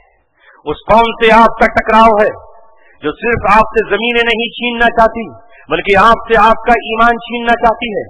लिहाजा ईसाइयत से टकराने के बाद 14.5 सदियों से उनका और हमारा टकराव चल रहा है। और अल्हम्दुलिल्लाह आज रसूलुल्लाह सल्लल्लाहु अलैहि वसल्लम की पेशन गोई के मुताबिक फाइनल स्टेज पर हम पहुंच रहे हैं। पहली जंग अदीम 1914 से शुरू हुई और दूसरी जंग अदीम 1939 में जाकर खत्म हो गई। और समझ रहे थे कि अब सब कुछ हमारा है, लेकिन मोहम्मद रसूलुल्लाह की उम्मत कहाँ हथियार रखने वाली है, वो कहाँ समझौता करने वाली है। उम्मत मुस्लिमा का एक भी फर्द अगर जमीन पर रह जाएगा तो वो हमेशा सूद को हराम कहता रहेगा, सूदी निजाम की मुखालफत करता रहेगा। उम्मत का एक दीवाना भी जमीन पर अगर मौजूद होगा तो वो जिना को जिना कहता रहेगा, वो शराब को हराम कहता रहेगा, वो हुर्रिमत अलैकुमुल मैता वद्दम वलहमुल खिंजीर, खिंजीर के गोश्त को हराम करार देता रहेगा। उम्मत मुस्लिमा का एक फर्द भी होगा वो कभी यहूदियों से कंप्रोमाइज नहीं करेगा। लिहाजा अब रुए जमीन पर इस वक्त तीसरी जंग अजीम जारी है, जो फाइनल वार है, जो लास्ट स्टेज पर है। पहली हो चुकी 2, जिसमें खिलाफत को मिटाया गया। पहली में खिलाफत खत्म की गई, दूसरी जंग अजीम खत्म करने के बाद यहूदियों ने अपनी हुकूमत जमीन पर कायम की, यानी दूसरे अल्फाज में दज्जाल की टेम्परेरी और आरजी हुकूमत का उन्होंने कयाम किया। 24 अक्टूबर 1945 का दिन वो स्याह दिन है कि जब अक़वाम मुत्तहिदा के नाम से एक इदारा बनाया गया, जिसकी सिक्योरिटी काउंसिल बनाई गई, जिसके 5 मेंबर बनाए गए और तमाम दुनिया को ये मैसेज दिया गया कि आज के बाद से तुम्हारे सुर्ख और स्याह का मालिक, तुम्हारे सुर्ख और सफेद का मालिक, तुम्हारे हरकत और झगड़े का मालिक अक़वाम मुत्तहिदा होगी। ये सिक्योरिटी काउंसिल के 5 मेंबर हैं, जिनमें पहला नंबर बरतानिया का है, दूसरा अमेरिका का है, तीसरा फ्रांस का है और चौथा चाइना का है और 5वां रूस का है। ये 5 सिक्योरिटी काउंसिल के मेंबर हैं। हमारे हुक्मरानों से कह दिया गया, आज के बाद तुम्हारा मसला, चाहे वो मसला फलस्तीन हो या कज़िया फलस्तीन हो, वो मसला कश्मीर हो या मशरिकी तैमूर का मसला हो, वो सूडान का मसला हो या इराक और कुर्दिस्तान का मसला हो, तुम हल नहीं कर सकते। आओ हमारी चौखट पे सर झुकाओ, ये मसला हम हल करेंगे। आप तुम्हें हमारे कहने पर चलना होगा, तुम अपना निजाम कभी नहीं ला सकते। उसी वक्त ये तय किया गया था कि मुसलमान मानेंगे तो नहीं, वो जरूर कोशिशें करेंगे। खिलाफत टूटी है तो खिलाफत को कायम करने की कोशिश करेंगे। मुसलमानों को पता है कि उनका कुरान कहता है इन्नी जाइलुन फिल अर्द खलीफा, हमने तुम्हें बनाया ही खिलाफत अर्द के लिए है। वो जानते हैं कि मुसलमानों को अल्लाह ताला ने ये हुक्म दिया है, इसलिए उसी वक्त उन्होंने नाटो की एक तंजीम बनाई और उस नाटो के तहत फौजें रखी गई, उसमें ये टर्की भी शामिल है। ये इसलिए बनी कि रुए जमीन के किसी खित्ते पर अगर कहीं इस्लामी निजाम और कुरान के निजाम और शरीयत का निजाम और खिलाफत के निजाम को लाया जाए तो नाटो की फौज वहां पहुंच करके हमलावर हो।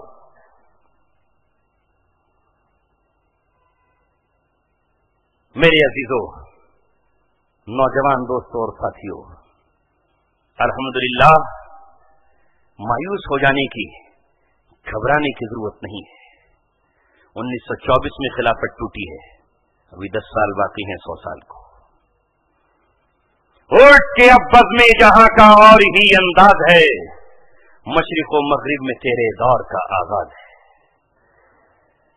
अल्लामा इक़बाल ने उस वक्त कहा था तौहीद की अमानत सीनों में है हमारे, आशा नहीं मिटाना नामो निशा हमारा, बातिल से दबने वाले ऐ आसमां नहीं हम, 100 बार कर चुका है तू इम्तिहान हमारा। जहां में अहले ईमान सूरत खुर्शीद जीते हैं, इधर डूबे उधर निकले, उधर निकले इधर डूबे। इस्लाम का सूरज हमेशा के लिए गुरूब होने के लिए नहीं आता। अगर आज है रात तो कल सुबह यकीनन होगी, है यही वक्त का आईन। जहां का दस्तूर रात करती है उजालों पे, बहुत मस्त सितम आखिरकार उभरता है मगर सुबह का नूर। 1450 बरस पहले जब कुरान आया था, 1450 बरस पहले जब मेरा नबी इमाम बनकर आया था, 1450 बरस पहले जब खातिमुन नबीयीन फख्र रसूल बनकर आया था, तो उस वक्त भी दुनिया पर बड़ी बड़ी ताकतें थी। एक तरफ सिक्का चल रहा था ईरान के किसरा का, तो दूसरी तरफ ताकत का बोलबाला था रूमियों का। एक वो सुपर थी, दूसरी वो सुपर थी। ये दो सुपर अभी एक दूसरे को जेर करने में लगी है कि अल्लाह तबारक व तआला ने इस्लाम की शक्ल में तीसरी ताकत को उभारा। ये ताकत दुनिया के बीचों बीच में, ये ताकत इस्लाम और सारी दुनिया के मरकज से उभरना शुरू हुई। कहां पैदा हुआ? मुसलमानों और सारी कायनात का दूल्हा कहां पैदा हुआ? मक्का मुअज़्ज़मा में, जो दुनिया के बीचों बीच है। लिहाजा यहां से एक ताकत उभरना शुरू हुई, जिसको अल्लाह ने तय कर दिया था कि यही दुनिया की सबसे अजीम ताकत होगी। कुरान उतरता चला गया और सहाबा उस कुरान करीम पर अमल करते चले गए। कुरान उन्हें वादियों से निकालकर कहां तक ले गया? अर्श आज़म तक ले गया। मोहम्मद रसूलुल्लाह सल्लल्लाहु अलैहि वसल्लम की रसाई जमीन पे हुक्मरानों के दरबार तक नहीं, किसी बादशाह की चौखट पे जाकर भीख मांगना नहीं, किसी दुनिया की सुपर पावर से सुलह करना नहीं, बल्कि उनकी तो रसाई फर्श से लेके अर्श तक हुई। जिस दिन वो आसमान पर गए तो जन्नत सजाई गई, जिस दिन वो आसमान पर पहुंचे तो जिब्राईल उनकी खिदमत में आए, उस दिन आसमान के दरवाजे खोल दिए गए। वो जब मक्का मुअज़्ज़मा से बैतुल मुक़द्दस में पहुंचे तो वहां खड़े हुए इब्राहीम अलैहिस्सलाम को पाया, वहां आदम अलैहिस्सलाम को पाया। सबकी नजरें लगी हुई हैं। वो कौन आ रहा है? वो कायनात का दूल्हा आ रहा है, वो अंबिया का इमाम आ रहा है, वो रसूलों का मुक्तदा आ रहा है। नमाज अदा होनी है, इमामत आज कौन करेगा? क्या हजरत आदम करेंगे? कहा नहीं। क्या हजरत इब्राहीम इमामत फरमाएंगे? कहा नहीं। सबकी आंखों का तारा अल्लाह तबारक व तआला का राज दुलारा, अल्लाह तबारक व तआला का दिलबर व महबूब, अल्लाह तबारक व तआला का खलील जिब्रील ने कहा मैं तकबीर कहता हूँ मुहम्मद रसूलुल्लाह मुसल्ले पर आगे बढ़ जाइए। और हजरत आदम से लेके हजरत ईसा तक तब मैंने आपके पीछे नमाज। रसाई कुरान की मानने वाली कौम की फर्श से अर्श तक हो गई। जब अल्लाह तबारक व तआला के रूबरू मुलाकात हुई तो अल्लाह तबारक व तआला के सामने तोहफा पेश किया मोहम्मद रसूलुल्लाह ने, अत्तहियातु लिल्लाहि वस्सलावातु वत्तय्यिबात। तमाम माली इबादतें, सारी बदनी इबादतें, सारी ज़बानी इबादतें अल्लाह तेरे लिए हैं। अल्लाह ने कहा अस्सलामु अलैका अय्युहन नबी, सलाम हो तुझ पर ए नबी। तो अल्लाह के रसूल ने कहा मैं अपनी उम्मत को और दुनिया में अपने मानने वालों को नहीं भूलूंगा। अस्सलामु अलैना, मुझ पर ही नहीं बल्कि हम पर सलामती हो, व अला इबादिल्लाहिस सालिहीन। ये उम्मत उठी जिसका तज़किरा अल्लाह तबारक व तआला के अर्श पर हुआ, जिब्रील के साथ मलए आला पर हुआ, और अल्लाह तबारक व तआला ने फिर इस उम्मत को दुनिया का इमाम बनाया, रहबर बनाया, रहनुमा बनाया, मुक्तदा बनाया। देखते ही देखते ज्यादा साल नहीं गुजरे हैं। 631 में 12 लाख मुरब्बा मील पर मोहम्मद रसूलुल्लाह का झंडा लहरा रहा था। ताइफ फतह कर लिया गया, खैबर फतह कर लिया गया, जजीरे अरब मोहम्मद रसूलुल्लाह के सामने सरेंडर होकर इस्लाम के हल्के में दाखिल हो गया, मक्का फतह हो गया। और उसके बाद जो लश्कर निकला अबू बकर सिद्दीक के दौर में, हज़रत उमर इब्न खत्ताब के दौर में, तो मुल्क शाम रोम के इलाके फतह कर लिए गए और यहां तक कि किसरा फतह कर लिया गया। कुल 10 साल का जमाना है, 12 साल का जमाना है रसूलुल्लाह को दुनिया छोड़े हुए। फिर ये ताकत उभरी और आगे बढ़ती चली गई। सारी दुनिया ने रोकना चाहा, मिटाना चाहा, लेकिन ये काफिला ना रुक सका, न आज रुकेगा, न आज के बाद रुकेगा। ऐ मुसलमानों, खुशनसीबी हो आपके लिए कि आपके साथ जिब्राइल है, आपके साथ मीकाईल है, आपके साथ फरिश्ते हैं। तुम कोई भी महफिल सजाओ, ये आज यहाँ की महफिल हो या कल किसी चौराहे पर बैठ जाओ, जब कोई महफिल अल्लाह ताला को जिक्र करने बैठेगी, हफ़्फ़तहुमुल मलाइका, तो फरिश्ते उसे आकर के घेर लेंगे और उस महफिल में बैठने वाला महरूम नहीं होगा। अल्हम्दुलिल्लाह सुम्मा अल्हम्दुलिल्लाह। जिस तरह उस वक्त दुनिया की 2 सुपर ताकतें, एक ताकत का नाम किसरा की कुव्वत है और दूसरे का नाम कैसर की ताकत है। एक ईरान में है तो दूसरा रूम में है, इस टर्की में कुस्तुनतुनिया है। अल्लाह तबारक व तआला ने उस कौम को कि जिस कौम के पास जब वो पहली बार जंग में निकली है तो 6 तलवारों के सिवा कुछ उसके पास नहीं था, जिसके 313 खाली हाथ थे, जिनके सीने सिर्फ 8 जिराह लेकर निकले थे, लेकिन नंगे हाथ, खाली बदन, नंगे पैर रेत पर दौड़ते हैं तो आसमान बारिश बरसाकर उनके कदमों को जमा देता है। जिब्राइल कमांडर इन चीफ की हैसियत से आज मैदान जंग में खड़े हो जाते हैं। फरिश्ते आते हैं, जब पहली मर्तबा निकले तो 6 तलवारें और 8 सिरे, 2 घोड़े और 70 ऊंट लेकर निकले, और जब ईरान के महल में दाखिल हुए तो दरिया को रौंदते हुए पार कर दिया। साथ हमारे कई सुनहरी सदियां हैं, हमें सनीचर इतवारों से क्या लेना। हमारे साथ तो रोशन तारीख है, लिहाजा दुनिया की ये 2 सुपर इस्लाम की झोली में आई, लेकिन जबरन नहीं। याद रखो, जबरन नहीं आई। जब इस्लामी निजाम सामने आया, जब गुलामों ने आका के साथ बैठकर खाना खाया, जब यतीमों ने अपने हक को महफूज पाया, जब बेवाओं ने अपने सरों पर दुपट्टे पाए, जब दुनिया की जकड़नों से उन्हें इस्लाम की आजादी मिली, जब उन्हें अंधेरों से इस्लाम का नूर मिला, तो कौमें की कौमें इस्लाम में दाखिल हो गई। यदखुलूना फी दीनिल्लाहि अफवाजा, मुसलमानों का एक काफिला स्पेन में उतरता है तो पूरा स्पेन इस्लाम की छांव में आ जाता है और वो मुसलमान हो जाते हैं, इसलिए कि यहाँ उन्हें करार मिला, यहाँ दिल की राहत मिली, यहाँ दिल का सुकून मिला, यहाँ उन्हें इंसाफ मिला। अगर बादशाह के बेटे ने भी कोई जुर्म किया तो कुरान सामने रखा हुआ था, बादशाह के बेटे की कमर पे कोड़े बरसाए गए। उमर इब्न खत्ताब रज़ियल्लाहु तआला अन्हु का जमाना है, गवर्नर के बेटे की एक ईसाई से घुड़दौड़ हो गई और घुड़दौड़ में ईसाई का बेटा आगे निकल गया। गवर्नर के बेटे ने उसकी कमर पे कोड़े मार दिए कि तुझे इतनी जुर्रत ईसाई होते हुए और तू मुझसे घोड़ा आगे बढ़ाए, मेरा घोड़ा आगे आगे निकलना चाहिए था। उसने कहा मैंने तो फन का मुजाहरा किया, हमारी और आपकी दौड़ ये थी, तुझसे घोड़ा दौड़ाना नहीं आया, तू इतना माहिर नहीं है, मेरा क्या कसूर है। अपने कमर के कोड़ों को लेकर वो ईसाई हजरत उमर इब्ने खत्ताब के दरबार में पहुंच गया। मुझे इंसाफ चाहिए, मुझे इंसाफ चाहिए, मेरा कोई कसूर नहीं था, मुझ पर जुल्म हुआ है। उमर इब्ने खत्ताब ने उस गवर्नर के बेटे को बुला लिया और बुलाने के बाद कहा कि तुम्हें किसने इजाजत दी है कि तुम बेगुनाह किसी की कमर पे कोड़े बरसाओ। तुमने ये समझा कि तुम गवर्नर के बेटे हो, तुमने ये समझा कि तुम अरब हो, तुमने ये समझा कि तुम मुसलमान हो, तुम ईसाई को पीट सकते हो।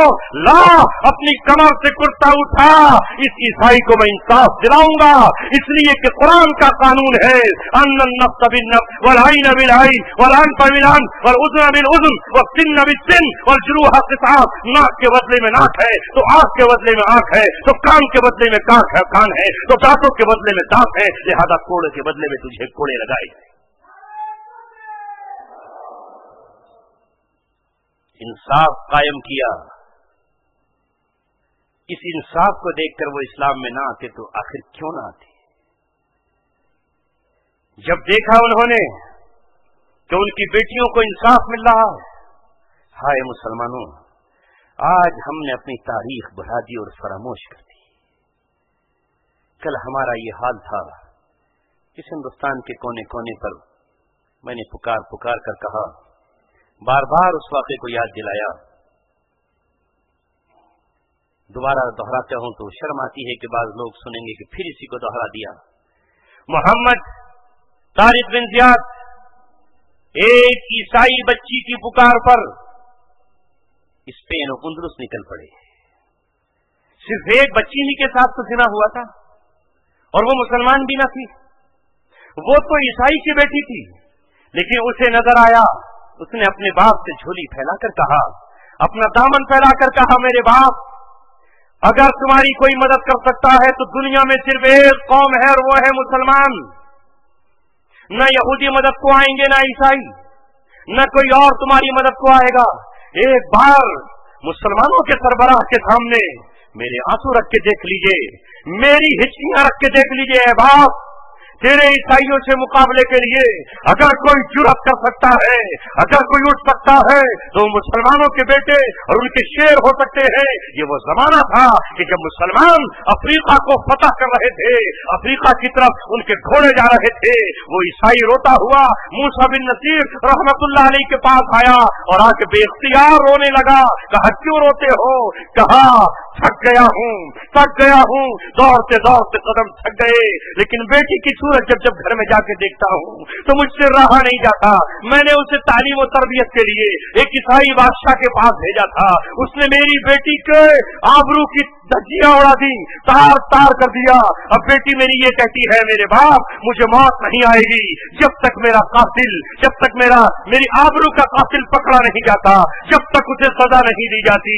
सबसे मायूस होकर तुम्हारी चौखट पे आया हूँ, क्या तुम मेरी मदद कर सकते हो? क्या उस जालिम के हाथ में हथकड़ियां लगा सकते हो? क्या तुम अपनी फौजों का रुख स्पेन की तरफ फेर सकते हो? मूसा बिन नसीर खड़े हुए और खड़े होकर ये कहा, आज के बाद से मैं एक दस्ता रवाना करता हूँ, जा इंशाअल्लाह वो दिन आएगा कि जब वो जालिम बादशाह एक मुजरिम की हैसियत में तेरी बच्ची के सामने खड़ा होगा और उसे इस्लाम के मुताबिक सजा दी जा रही होगी।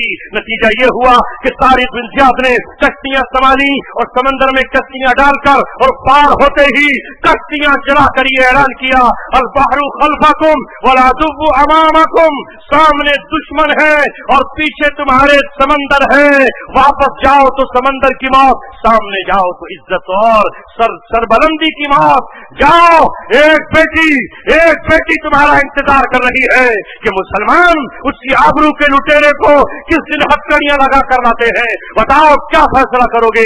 तारिक बिन जियाद के 3000 के लश्कर ने कहा, मौत सीने से लगाएंगे, मौत से पंजा लड़ाएंगे और पंजा लड़ा कर ये बताएंगे कि मोहम्मद और रसूलुल्लाह के शेर मौत से उतनी मोहब्बत करते हैं जितनी आदमी शराब से मोहब्बत करते हैं।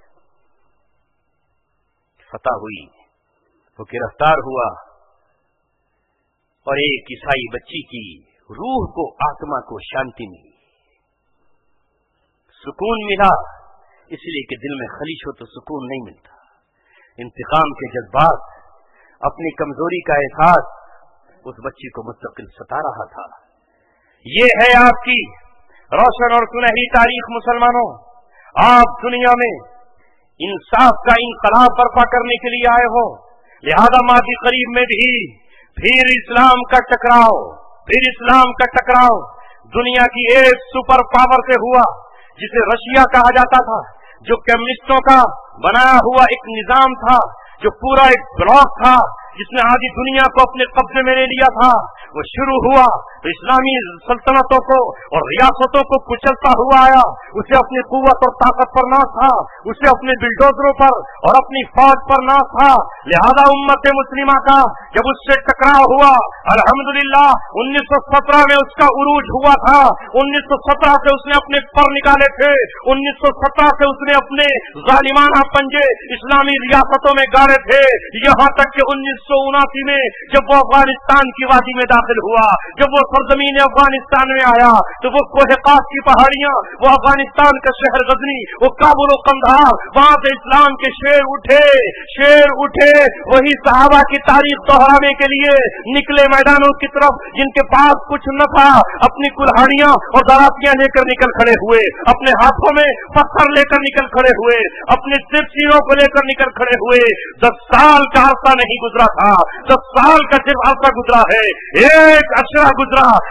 وہی اشرا جو محمد رسول اللہ کا مدینے میں گزرا تھا، وہی 10 سال کا اشرا گزرا کہ دنیا کی وہ سپر پاور طاقت جس کا خواب تھا کہ خانہ کعبہ پہ وہ پرچم لہرائے گا، اللہ تبارک و تعالیٰ کے گھر کو ابرہہ کی طرح توڑ دے گا. اللہ تبارک و تعالیٰ نے افغانی قوم کو ابابیل بنا کر مکہ ہی میں نہیں افغانستان سے اسے واپس لوٹا دیا. لوٹ گیا ہے. نقشے پہ کوئی نام اتار سکتا ہے کہیں فوجیں؟ نہیں.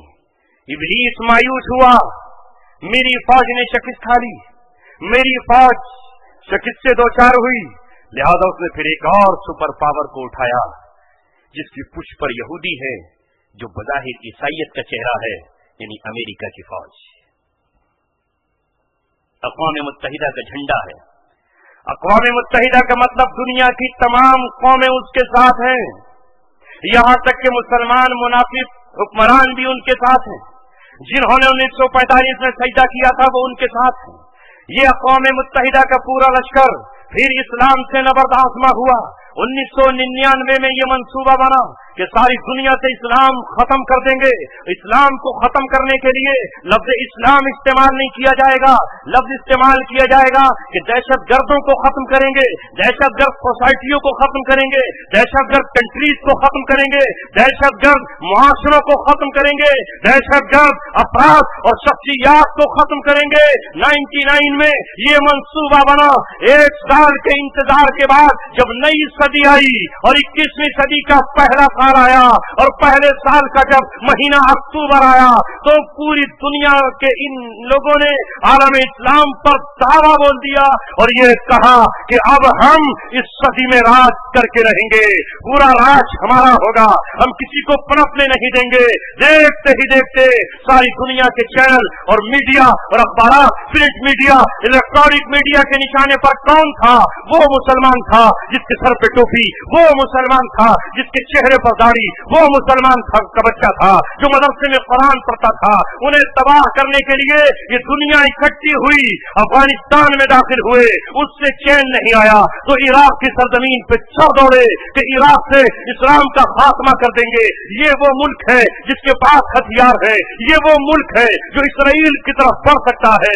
اس پہ انہوں نے جنگ کی شروعات کی.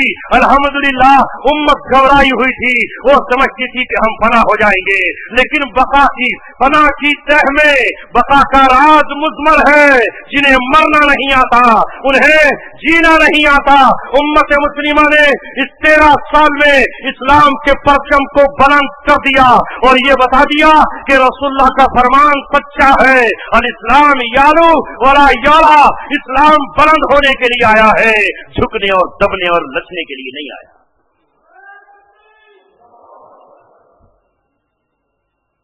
اب میرے عزیزوں اور ساتھیوں، ہمیں اسلام کی تعمیر میں اپنا کچھ حصہ ڈالنا ہے. جیسا کہ غزوہ تبوک پر جب پہلی مرتبہ اس وقت کی سپر پاور سے مقابلہ صحابہ کا ہوا تو رسول اللہ صلی اللہ علیہ وسلم ہاتھ پہ ہاتھ دھرے نہیں بیٹھے رہے، بلکہ آپ نے اپنے صحابہ سے کہا انفروا خفافا وثقالا، ہلکے ہو یا بھاری، بیمار ہو یا تندرست، بوڑھے ہو یا جوان، مالدار ہو یا غریب، قرضدار ہو یا مقروض، عورت ہو یا بچہ، ہر طرح سے دل چاہے یا نہ چاہے، ارادہ کر رہے ہو یا نہیں، نکلو، رومی حکومت سے مقابلہ ہے. یہ وہ زمانہ تھا جب منافقین مذاقیں اڑا رہے تھے. اللہ کے رسول نے کہا آج تمہارا مال بھی چندے کی شکل میں مجھے چاہیے. کون ہے جو آج مال لے کر آئے؟ تو ابو بکر صدیق رضی اللہ تعالیٰ عنہ اپنے گھر میں جھاڑو لگا لائے، کچھ نہیں چھوڑا گھر میں سوائے بچوں اور بچیوں کے تن پر جو کپڑے تھے وہ چھوڑ آئے. حضرت عمر ابن خطاب نے آج اپنی ایک ایک چیز کو توڑ کر کے آدھا کر دیا، ایک ایک چادر کو کاٹ کر آدھا کر کے لے آئے اور رسول اللہ کی خدمت میں ڈال دیا. حضرت عثمان غنی رضی اللہ تعالیٰ نے 100 اونٹ ماں کجاووں کے، ماں پہاڑان کے آپ کی خدمت میں پیش کیے. تو آپ نے کہا ہے عثمان کہ کچھ اور بڑھا سکتے ہو؟ تو حضرت عثمان نے کہا 100 اور دیتا ہوں. اللہ کے رسول نے کہا کیا اور بڑھا سکتے ہو؟ تو آپ نے کہا 100 اور دیتا ہوں. 300 اونٹ دے دیے، یہاں تک کہ بڑھاتے چلے گئے، بڑھاتے 900 اونٹ تک تعداد پہنچ گئی. 900 اونٹ ہی نہیں، 100 گھوڑے بھی رسول اللہ کی خدمت میں اٹھا کر کے پیش کر دیے. اور گھوڑے ہی نہیں، 5.5 کلو سونا محمد رسول اللہ کی جھولی میں ڈال دیا. 29 کلو 29.5 کلو چاندی رسول اللہ کی چادر پر ڈال دی. آپ صلی اللہ علیہ وسلم ان سکوں کو الٹتے جاتے ہیں، پلٹتے جاتے ہیں اور کہتے ہیں کہ آج کے بعد عثمان کو کوئی گناہ یا کوئی چیز نقصان نہیں پہنچا سکتی. ایسے میں وہ مسلمان بھی تھے جو اپنی مزدوری کر کے چند کھجوریں لے کر آئے. ایسے میں ایسی مائیں بھی تھیں جو اپنے معصوم بچوں کو آپ کے دینے کے لیے آئیں کہ آپ ہمارے بچوں کو ڈھال بنا لینا. ایسے میں ایسی بوڑھی عورتیں بھی تھیں کہ جو اپنے سروں کے بال کاٹ کر لے آئیں اور کہا اللہ کے رسول گھوڑے کی لگام میں میرے ان بالوں کو رکھ دینا تاکہ رومی طاقت سے جب مقابلہ ہو تو میں بھی کہہ سکوں کہ میرے پاس نہ بیٹا تھا، نہ شوہر تھا، نہ بھائی تھا، نہ مال و اسباب تھا، میں نے اپنے سر کے بال کاٹ کر دے دیے ہیں. اللہ کے رسول نے وہ قبول کیے. یہاں تک کہ غریب صحابہ جب کھجوریں لے کر آئے تو وہ کھجوروں کو چھپائے ہوئے تھے کہ یہاں تو 1000 اونٹ کے قریب ہے، یہاں تو تقریباً 12 ٹن کھجوریں حضرت عبد الرحمن بن عوف نے نبی پاک صلی اللہ علیہ وسلم کو یا کسی دوسرے صحابی نے دی. اللہ کے رسول ہم کیا دیں گے؟ آپ نے فرمایا نہیں، جو تمہارے پاس ہے وہ لے آؤ. آج ہمارا مقابلہ سپر پاور سے ہے. کوئی یہاں گھر میں نہ ٹھہرا رہ جائے. کچھ منافقین وہاں جمع ہوئے اور مذاق اڑانے لگے کہ میاں انہیں بھی چڈے کا پر سوجا تھا، یہ اس سے کھجوروں سے روم کو فتح کریں گے، یہ قیصر کو شکست دیں گے. کوئی کچھ بھکتیاں کس رہا ہے، کوئی کہہ رہا ہے کہ شدید ترین گرمی ہے، مت نکلو، اپنے گھروں میں بیٹھے رہو، اپنے گھروں کے اندر رہو. اللہ تبارک و تعالیٰ کے ماننے والے اس جنگ میں نکل کھڑے ہوئے. کچھ صحابہ وہ تھے جو آئے آپ کے پاس، ہم چلنا چاہتے ہیں. آپ نے کہا میرے پاس سواریاں نہیں ہیں، ایک اونٹ 18 آدمیوں کے لیے طے کیا گیا ہے، ایک اونٹ پر 18 لوگ سوار ہوں گے، لیکن ہمیں روم کی سرحد تک جانا ہے، تبوک تک جانا ہے. رسول اللہ تبوک تک نکل کھڑے ہوئے. جس نے جو حصہ دیا تھا اس حصے کو اللہ نے قبول فرمایا. یہ صحابہ جو جا نہیں سکے، اپنا بھی اونٹ نہ تھا، ان کے پاس اپنی سواری بھی نہ تھی اور جانے کے حالات بھی نہ تھے، رسول اللہ نے واپس کر دیا تو روتے ہوئے آئے، ہچکیاں لیتے ہوئے آئے، سسکیاں لیتے ہوئے آئے، آنسو برساتے ہوئے آئے. جب ایک وادی میں محمد رسول اللہ واپس آئے تو آپ نے صحابہ سے کہا اے میرے صحابہ، مدینہ میں کچھ وہ لوگ بھی ہیں جنہوں نے تمہارے ساتھ سفر نہیں کیا، جنہوں نے تمہارے ساتھ کسی وادی کو قطع نہیں کیا، جنہوں نے تمہارے ساتھ یہ راستے کی تھکن اور مشقت کو برداشت نہیں کیا، مگر ثواب میں وہ قدم قدم پر تمہارے برابر. صحابہ نے کہا اللہ کے رسول وہ کون ہے کہ گھر بیٹھے انہیں ثواب مل گیا؟ اللہ کے رسول نے فرمایا یہ وہ لوگ تھے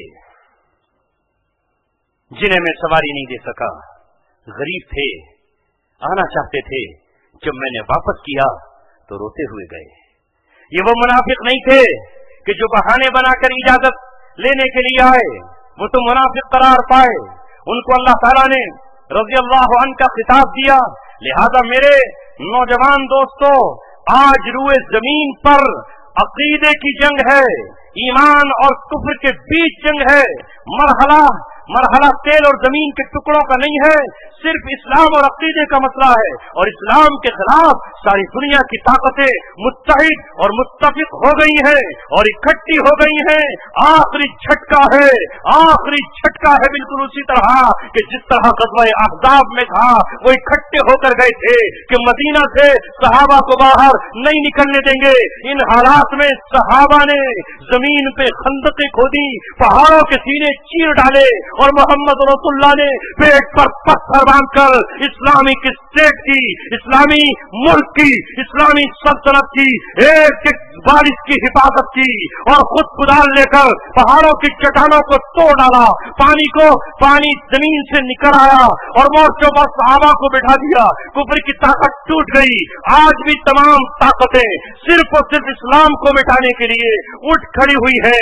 ऐसे में मेरे और आपकी जिम्मेदारी ये है कि हमारे पास जो कुछ है वो इस्लाम की झोली में डालते हैं। जो कुछ है वो इस्लाम को दे दे, अल्लाह को दे दे। जो कर सकते हो वो करो। ईमान बचाने के लिए हमें जिद्दोजहद करनी होगी। आज ईसाइयों ने 7 समंदर पार से मिशनरी स्कूल खोले हुए। आज उन्होंने कादियानियत के नाम पर नबी पाक सल्लल्लाहु अलैहि वसल्लम की दुश्मन जमात तैयार कर दी है, जो ये कहती है कि अल्लाह तबारक व तआला के पैगंबर आखिरी पैगंबर नहीं, गुलाम अहमद कादियानी नबी था, अब उसका बेटा नबी है। ये जमात गरीबों में जाके काम करती है।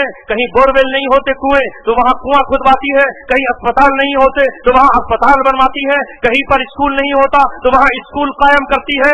मकसद है आपसे ईमान छीन लेना, मकसद है मोहम्मद रसूलुल्लाह सल्लल्लाहु अलैहि वसल्लम की गुलामी का जो पट्टा गले में पड़ा हुआ है वो अकीदा हमसे छीन लेना।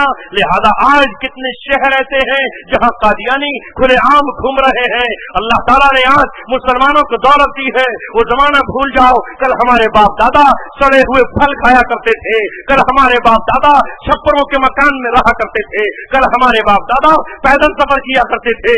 एक वक्त खा लिया तो अगले वक्त में खाने की फिक्र हुआ करती थी। माए रातों को कुएं से पानी लाया करती थी, तब कहीं अपने बेटों को पानी मिला करता था। आज तो टोटी घरों में लगी हुई है, आज फ्रिज लगे हुए हैं, आज मानो बर्फ लगा हुआ है। तो आज ये ताजिर तबका क्यों आगे नहीं बढ़ता कि हम अपने गरीबों की मदद करें और उनसे उनके ईमान की हिफाजत करें? क्या ये दीनी काम नहीं है? क्या ये शरीयत का हिस्सा नहीं है? एक तरफ तो हम मिंबरों मेहराब पर खड़े होकर ये कहते हैं कि अबू बकर सिद्दीक रज़ियल्लाहु ताला तख्त शाही पर बैठे हुए हैं और एक औरत की खिदमत करते हैं। कहा वो जंगल में झोपड़ियों में रहती है, वो इस कदर माजूर है कि उसके होठों से रोटी चबाई नहीं जाती, तो आप अपने होठों से चबाकर उसे देते हैं। और जब उनका इंतकाल हो जाता है तो हज़रत उमर इब्न ख़त्ताब रज़ियल्लाहु तआला उस औरत की खबरगीरी के लिए जाते हैं। एक तरफ तो हमारा ये आलम है, हम उनसे बड़े तो नहीं हैं, हम कहते हैं कि साहब हम तो अमीर साहब हैं, हम कहते हैं कि हम तो सदर साहब हैं, हम कहते हैं कि हम तो मुतवल्ली साहब हैं, हम कहते हैं कि हम तो शहर के खतीब हैं, हम समझते हैं कि हम तो एक मदरसे के बहुत बड़े मोहतमिम हैं, हम उनके पास क्यों जाएं? क्या हम अबू बकर सिद्दीक से बड़े हैं? क्या हम उमर इब्न ख़त्ताब से बड़े हैं? वो उमर इब्न ख़त्ताब जो रात को गलियों में गश्त लगाता है, एक घर से आवाज बच्चों के रोने की आती है तो झपट कर कहता है, ओ माँ इन बच्चों को तूने अब तक क्यों नहीं सुलाया? इनके सोने का वक्त है, ये रो क्यों रहे हैं? वो माँ कहती है, ओ राह के मुसाफिर तो अपनी राह पकड़ ले, हम क्यों रुलाते ही रहे? कौन माँ अपने बच्चों को रुलाना चाहेगी? लेकिन मेरे पास खाने को नहीं है, मेरे पास पकाने को नहीं है, मैंने चंद पत्थर पानी में डालकर उबालना शुरू किए हैं, बच्चों को बहला रही हूँ, बेटो तुम्हारे लिए कुछ बना रही हूँ। ये बच्चे हैं तो रोते रोते सो जाएंगे, इन्हें नींद आ जाएगी। जब उमर की भी खबरगीरी नहीं कर रहा तो तू कौन है खबरगीरी करने वाला? माँ को क्या पता था, उमर ही दरवाजे पर खड़ा हुआ है। उसी दिन अपने घर में गए اور घर में जाकर अपने घर में जाकर आटा लिया, मैदा लिया और जो भी खाने के इंतजामात थे वो लिए, बोरी में भर लिया। जब गुलाम ने कहा ऐ मेरे आका मैं अपनी कमर पे लादना चाहता हूँ, कहा अमीरुल मोमिनीन तू नहीं है, रियाया की जिम्मेदारी मुझ पर है। वहां पहुंचे, अपने हाथ से आटा गूंदा, चूल्हे को अपने मुंह से ढकाया, भूखों से हाथ को रोशन किया और डाली पर जब राख आई तो पकड़ कर कहा कल कयामत में तू गवाह बन जाना। अल्लाह जब आजाद देना चाहे तो ऐ दाढ़ी तू कह देना कि मैं खाक आलूद और गर्द आलूद हुई हूँ। रोटी खिलाकर जब उन बच्चों को हंसते हुए देखा तो मां से माफी मांग कर कहा मैं ही तुम्हारा खताकार अमीर उमर इब्न खत्ताब। ये सब काम हमने हयात छोड़ दिए, खत्म हो गया मुसलमानों का निजाम। इसलिए जुमे की नमाज और नमाज मगरिब में न जाने कितनी माएं मस्जिद के दरवाजों पर खड़ी हैं, कहती है भूख है, नहीं मालूम हो सकता है कि वो भूखी हो। मैंने आज हालात ये देखे कि मस्जिद में एक बूढ़े शख्स को ये कहते हुए देखा लोगों मेरी बेटी जवान हो गई है, मुझ पे कुछ नहीं है, मेरी बेटी के निकाह का इंतजाम कर दो। एक बाप अपनी बेटी के हाथ पीले करने के लिए आज मस्जिद में खड़े होकर भीख मांग रहा है, उसकी रात कैसे गुजरती होगी। एक तरफ हमारे दस्तरखानों पर मुर्ग मुसल्लम रखे हुए हैं, हमारा खाना होटलों में चल रहा है, हम 5 स्टार होटलों में जा रहे हैं, कोई मनाली जा रहा है, कोई शिमला जा रहा है, कोई हनीमून मनाने कश्मीर जा रहा है, और दूसरी तरफ उम्मत की माओं के पास तन छुपाने के लिए कपड़े तक नहीं है और रात की पेट की आग बुझाने के लिए नाने शबीना भी मौजूद नहीं है। अल्लाह ने जो माल दिया है इसमें गरीबों का हक है। लिस्साइल वल महरूम, अल्लाह फरमाता है फी अम्वालिहिम हक्कुम मालूम, तुम्हारे मालों में हक है। लिस्साइल, सवाल करने वालों का भी, वल महरूम, और जो सवाल नहीं करते उनका भी। हाय ये कौम, ऐसा नहीं कि अल्लाह तबारक व तआला ने इसे नवाजा ना हो या अल्लाह तबारक व तआला की बारिश इनामात की हम पर ना हो रही हो। पूरी दुनिया का जायजा ले लीजिए, अल्लाह तबारक व तआला ने तो हमें वो नेमतें और खजाने दिए हैं, रब्बे काबा की कसम दुनिया की किसी कौम के पास नहीं है। मगर हम क्या करें, बेटा मेरा खून की बोतल के लिए तड़प रहा है लेकिन मैं अपना खून किसी और को दे रहा हूँ, मेरी बीवी तड़प रही है लेकिन मैं अपनी बीवी को अपने जिस्म की खून की बूंदें देने के लिए तैयार नहीं हूँ। अल्लाह तबारक व तआला ने जज़ीरे अरब को इस्लाम का मरकज करार दिया, इस्लाम का दिल करार दिया। वहीं अल्लाह ताला के 3 मरकज है, एक बैतुल्लाह काबतुल्लाह है, दूसरा बैतुल मुक़द्दस है, तीसरा रसूलुल्लाह का रोज़ा है। इसके आस पास के खुश्क पहाड़ों में जहां पानी न था अल्लाह ने पूरी दुनिया की मशीनें चलाने के लिए पेट्रोल दे दिया। किसे दिया? क्या ये पेट्रोल हिंदुस्तान में है? क्या ये पेट्रोल ऑस्ट्रेलिया में है? क्या ये पेट्रोल चाइना में है? क्या ये पेट्रोल अमेरिका में है? क्या ये पेट्रोल रशिया में है? नहीं है।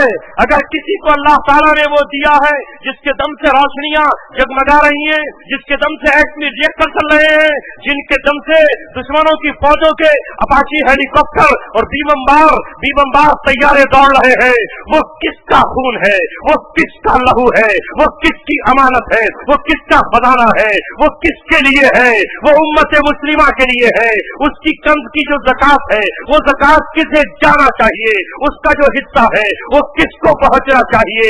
आए मुसलमानों का खलीफा न रहा, हर शख्स ने अपनी अलग दुकान खोली, अपने टुकड़े का अमीर और वाली बन गया। यहूदियों को वो तेल सप्लाई कर रहा है, बेवाएं तड़प रही है। सोमालिया का मुसलमान भूख से रोते रोते मर गया, उनके बच्चों के जिस्म खाकर हो गए, उन्हें रोटियां न मिली। अफगानिस्तान के लोगों ने झोलियां फैलाई मगर उन्हें न मिला। अगर मिला तो शराबियों को मिला, अगर मिला तो छुआरियों को मिला, अगर मिला तो इंसानों के कातिलों को मिला जो उस तेल से कभी जापान को तबाह करे, कभी वियतनाम में अपनी फौजों को दाखिल कर दे, तो कभी अफगानिस्तान की ईंट से ईंट बजा दे और कभी मुल्क शाम और इराक पर उतनी बमबारी करे कि लाशें उठानी भारी पड़ जाए। अल्लाह ने तो बहुत कुछ दिया लेकिन हमने उस नेमत की कदर कहां की। डाकुओं के साथ मिले और उनको सब कुछ दे दिया। एक बार फिर जो खजाने अल्लाह ने आपको दिए हैं वो सिर्फ आप उसके मालिक नहीं हैं। अगर आपके पास 100 रुपए हैं तो 2.5 आपके नहीं है। 100 रुपए में 2.5 रुपए ज़कात का हिस्सा है, वो तुम्हारा नहीं है। वो उन 8 जगहों पे खर्च करो जो कुरान की आयत नंबर 60 सूरह तौबा में अल्लाह ने बयान की है। वो तुम्हारे 40,000 मुकम्मल नहीं है, 39 के तुम मालिक हो, 1,000 वो उनका है। वो 1 लाख जो तुम्हारी जेब में रखे हुए हैं या बैंक में पड़े हैं, तुम्हें 1 लाख नहीं है, उसमें 2,500 गरीबों का हक है। वो मिस्कीनों का है, वो यतीमों का है, वो कर्जदार जिसको कर्जे ने घेर लिया है उसका है, वो मुसाफिर जिसकी जेब कट गई है, जो सफर में बेचारा पैदल हो गया है उसका है, वो गर्दनों छुड़ाने वालों का है। उन कैदियों को क्यों नहीं देते कि जिन्हें कैद में मिलना चाहिए? आज मुसलमानों ने वो सारे काम जो उनके करने के थे वो छोड़ दिए। अरे सहाबा तो यतीमों को खिलाते, वो कैदियों को खिलाते। आज बताओ कितने मुसलमान हैं जो कभी अपने जिले की, अपने शहर की जेल में जाते हैं और जाकर ये देखते हैं कि कौन बेगुनाह बूढ़ा कैदी है जिसपे वहां के ठेकेदार जुल्म और सितम कर रहे हैं, जहां जेल का जेलर उस पर जुल्म और सितम कर रहा है, जहां वो बरी हो चुका है, आजादी मिल सकती है, लेकिन अदालत ने 50,000 का जुर्माना रखा हुआ है। वो कैदी 50,000 कहां से देगा? वो नहीं दे सकता है। हाय काश मुसलमानों तुम अपना इमदाद का माल नहीं, अपनी ज़कात इकट्ठी करके उस कैदी का जुर्माना भर देते, वो कैद से निकल कर आता। रसूलुल्लाह कल क़यामत में ये कहते, तूने कैद से अपने भाई को नहीं छुड़ाया, तूने मुझे कैद से छुड़ाया है।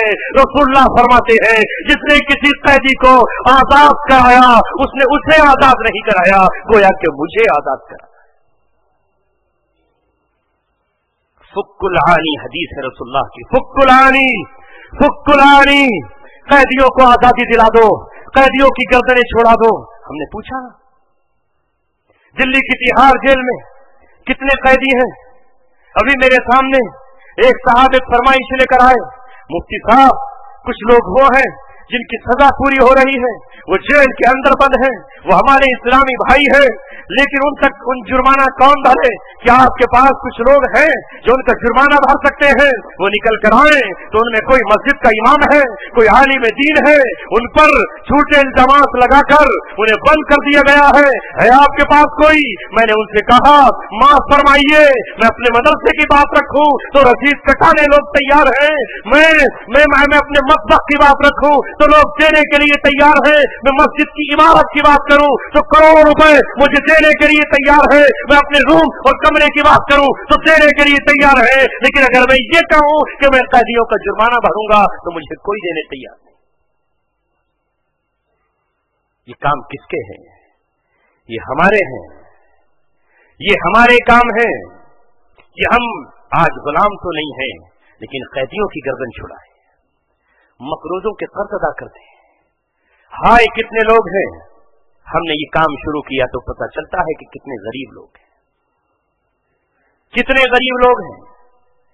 बात औरत है, घर नहीं, शौहर बेचारा रिक्शा चलाता है, वो किराए की रिक्शा है, 5-10 हजार की रिक्शा नहीं खरीद सकता। रिक्शा लेकर गया कि एक्सीडेंट हो गया। औरत आई हमारी बीवी की पड़ोसन के पास, कहती है कल रात बच्चे भूखे थे, आज दोपहर में भी खाना बनाने को कुछ नहीं था, इसलिए कि शौहर को रिक्शा इसलिए नहीं मिल रहा कि रिक्शा का पहिया टूट गया, उसका एक्सीडेंट हो गया। इधर मकान मालिक है, वो कहता है कि किराया दो, कहां से दे लोगों? अगर हमारे पास ट्रस्ट हो, हमारे पास इज्तिमाई बैतुल माल हो, हमारे पास कुछ रखा हो तो ये आपके इलाके में भी लोग हो सकते हैं। अब ऐसा शख्स अपने 5 बच्चों को कैसे पालेगा? वो कहता है कि मुझे ठेली मिल जाए तो मैं उस पर फल फ्रूट रख लूंगा और चलते चलते उसे बेच लूंगा, मेरे घर में चूल्हा तो जल जाएगा। लेकिन हमें ऐसे लोग नहीं मिलते। मैंने एक अमीर ताजिर के पास भेजा कि आप साहिब निसाब हैं, कई लाख की ज़कात आप निकालते हैं, ये बंदा आपके शहर से ताल्लुक रखता है, आप जरा इसे 3100 रुपए दे दे तो इसे रेड़ी मिल जाएगी।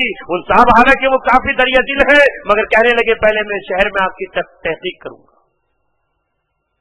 अरे ज़कात दे रहे हो, उसका हाल पता चल रहा है, दे दो 5000 रुपए, इसका काम चल जाएगा। ऐ मेरे दोस्तों अजीजों, ये काम करो, उलमा को साथ लो, इसलिए कि इनके बगैर कुछ नहीं होगा। इस वक्त ये रूए जमीन पर अंबिया के वारिस हैं, इन्हीं के सीने में कुरान है, इन्हीं के सीने में हदीस है, इन्हें ही हक है कि ये मिंबर और मेहराब पर खड़े होकर अल्लाह तबारक व तआला की किताब बयान करें। इस गए गुजरे दौर में यही है जिन्होंने कुरान के साथ अपना रिश्ता और नाता जोड़ा है। इनकी क़यादत में काम करो। आप हिसाब लेना चाहते हो तो हिसाब रखो, कौन मना करता है? कौन मना करता है? आप हिसाब रखें और फिर अपने शहर का जायजा लें। यहाँ कोई बेवा तो नहीं, यहाँ कोई यतीम तो नहीं, यहाँ बच्चों का जायजा लें। कितने स्कूल हैं और उन स्कूलों में हमारे पास बच्चे वो हैं। मेरा बच्चा स्कूल में पढ़ता था तो एक दिन एक बच्चा आया, 2 दिन स्कूल नहीं आया, 2 दिन स्कूल नहीं आया, पढ़ने में अच्छा खासा तेज था। उससे उस्तादों ने पूछा वो क्यों नहीं आया? जाहिर है कि उसके बाप के पास फीस नहीं थी। मेरे बच्चे ने आके मुझसे कहा, मैंने कहा उसकी जाके फीस भर दे।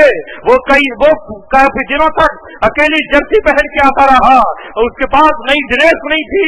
जर्सी से गर्मी का मौसम आ गया, अपने कपड़ों को छुपा रहा है। हमने कहा बेटे अल्लाह ने तुझे दिया है, ऐसे साथी को तू एक ड्रेस बना करके दे दे।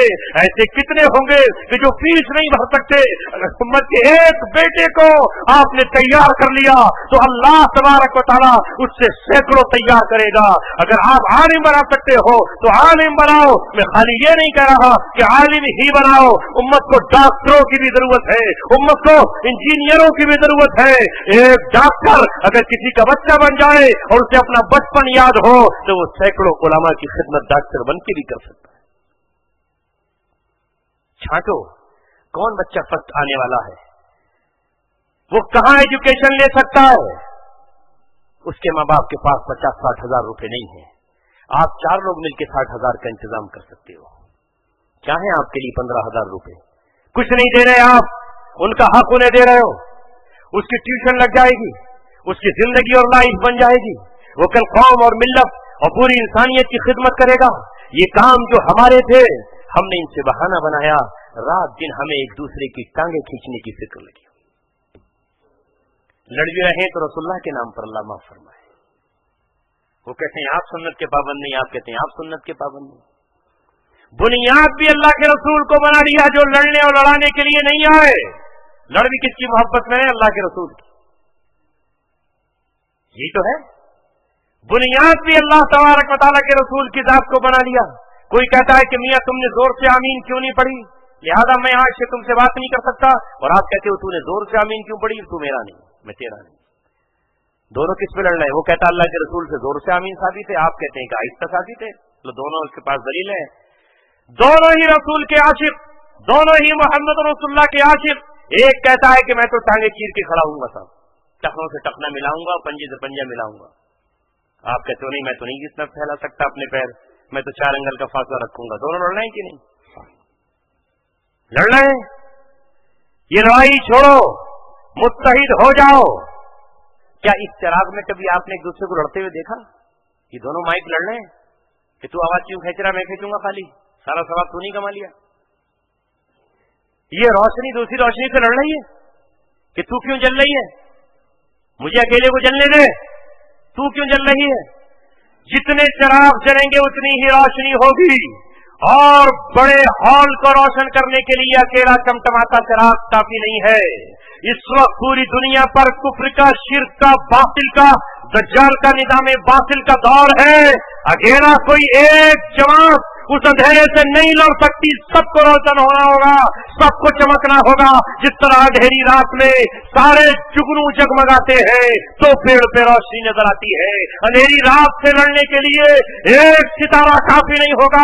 ज़हरा और तारिक और मुश्तरी पूरी दुनिया को रोशन नहीं कर सकते। लाखों करोड़ों सितारे जब चमकेंगे तो थोड़ी थोड़ी रोशनी नजर आएगी। चांद के साथ सितारों को भी चमकना होगा।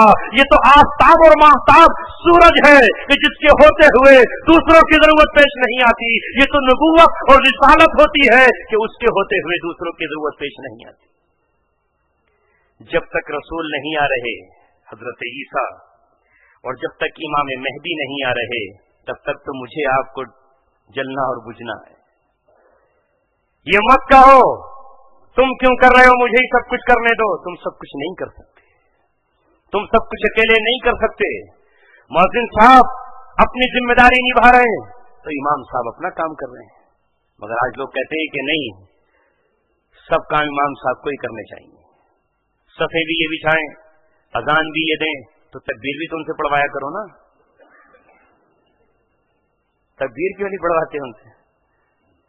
क्या वो तकबीर के लायक नहीं है? मगर वहां कहते हो नहीं, तकबीर आप नहीं पढ़ेंगे, तकबीर तो मुफ्त ही पड़ेगा, चाहे कोई भी हो। तो काम बटा, उन्होंने नमाज पढ़ाई, आपने तकबीर कही, मुअज्जिन साहब ने अजान कही। तो ये काम, ये आमाल की तक़सीम है, ये तक़सीम आमाल है। किसी को अल्लाह ने लिखने का हुनर दिया है, वो लिख सकता है, बोल नहीं सकता। और किसी को बोलने का अल्लाह ने फन दिया है, वो लिख नहीं सकता। और किसी को अल्लाह तबारक व तआला ने अंदाज़े तकल्लुम दिया है, तो वही काम कर सकता है। हस्सान बिन साबित मोहम्मद रसूलुल्लाह के सहाबी हैं, लेकिन आप बताओ किसी सहाबी ने कभी उन पे तनकीद की कि तुमने तलवार क्यों नहीं चलाई? की किसी ने तनकीद? किसी ने उनको बुज़दिल कहा?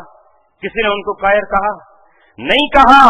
लेकिन वो काम जो हस्सान बिन साबित करते थे, आपकी शान के खिलाफ जो यहूदी शेर शायरी करते थे, तो आपने हुक्म दिया अब्दुल्ला बिन रवाहा लिख के लाओ, आपने कहा ये सही नहीं है।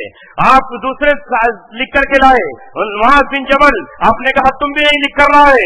फिर जब हस्सान बिन साबित लिख कर लाए तो रसूलुल्लाह का चेहरा खिल उठा और आपने कहा सुभान अल्लाह, हस्सान तूने हक अदा कर दिया। एक जंग के मौके पर जब सहाबा की तरफितर हो रहे थे, हस्सान बिन साबित लड़ नहीं रहे हैं, खंजर और तलवार नहीं चला रहे हैं, बस उन्होंने अपनी शेर और शायरी जो शुरू की तो खून में उबाल पैदा हो गया, दिलों में आग लगा दी। और सहाबा इकराम जो शिकस्त के दर पे थे, फातिह बनकर लौटे, जब वापस आए तो मस्जिद नबी में मोहम्मद रसूलुल्लाह ने कहा, ऐ हस्सान अनशिद, मुझे वो शेर सुना जो तूने मैदान जंग में पढ़े थे। कहा अल्लाह के रसूल, तेरे पर, तुझ पर तो सारे शायरों ने कलम तोड़ दिया है, कौन है जो तेरे सामने शेर कहेगा? तुझ पर तो वो कलाम आया है कि लबीद शायर जिसे शायरों ने हरम में सजदा किया था, उसने भी कलम तोड़ दिया और कुरान के बाद कहा अबाद अल कुरान, क्या कुरान के बाद भी शेर कहूंगा? मुझे शर्म आती है आपके सामने कहते हुए। अल्लाह के रसूल ने कहा नहीं, अनशिद अनशदकल्ला, अल्लाह चाहता है कि तुम शेरों को दोबारा सुनाए मुझे। ये जिब्रील सुन रहे हैं यार, आसमान पे अल्लाह सुन रहा है। और फिर उस शायरी के हदीये में अल्लाह के रसूल ने अपनी चादर दे दी। हम क्या कहेंगे आज? अरे मियां ये शायरी से क्या हो रहा है, इससे कोई फायदा नहीं है। आपने फरमाया कि जिस तरह खालिद बिन वलीद की तलवार, अली मुर्तजा की जुल्फकार, उमर रज़ियल्लाहु तआला की तलवार इस्लाम को सरबलंदी और तरक्की अता करती है और दुश्मनों पर बिजली बरके कौनती है, उसी तरह हस्सान की जबान मेरे दुश्मनों को जो मेरी जात पर तौहीन करते हैं या गुस्ताखी करते हैं, उनके लिए इस तलवार का काम करती है। हम में से हर एक की सलाहियतें अलग है। बस आज ये तय करके उठें, अल्लाह ने आपको माल दिया है, आप माल से इस्लाम की खिदमत कीजिए। माल नहीं है तो जान से खिदमत कीजिए। जान आपकी कमजोर है तो आंसुओं से खिदमत कीजिए और अपनी औलाद को पेश करिए। आपस में मुत्तहिद हो जाइए। छोड़ दीजिए इसे कि हम क्या हैं, हम अपने तरीके से काम कर रहे हैं, आप अपने अंदाज से काम कर रहे हैं।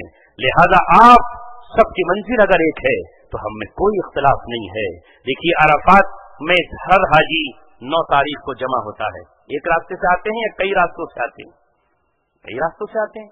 कोई पैदल भी आता है, कोई बस से आता है, कोई लारी से आता है, कोई ऊंट से आता है और मुख्तलिफ रास्तों से आते हैं, लेकिन मंजिल एक है, मंजिल है सिर्फ अराफात। तो जितना आगे बढ़ते जाते हैं दूरियां कम होती चली जाती है और सब मैदान अराफात में जमा हो जाते हैं। लिहाजा अगर हमारी मंजिल इस्लाम है, अगर हमारी मंजिल दीन की सरबलंदी है, अगर हमारी मंजिल अल्लाह की रजा है, अगर हमारे पेशेवर रसूलुल्लाह सल्लल्लाहु अलैहि वसल्लम की जात है, तो रब्बे काबा की कसम हमारा अलग अलग काम करना कोई नुकसान नहीं पहुंचाएगा। जितना काम करेंगे हम एक पॉइंट पे जाकर के इकट्ठे हो जाए। मुझे उम्मीद है इंशाअल्लाह उलमा और अवाम, डॉक्टर और इंजीनियर, मास्टर और टीचर, अवामी अफराद और खवास सब मिलकर कम अज कम अपने शहर की हद तक पहले आप कोशिश करेंगे, इसे अल्लाह कबूल करेगा तो आपका दायरा और बढ़ता चला जाएगा। अल्लाह हम सबको पूरे आलम की खिदमत के लिए قبول فرمائے. وآخر دعوانا ان الحمدللہ رب العالمین.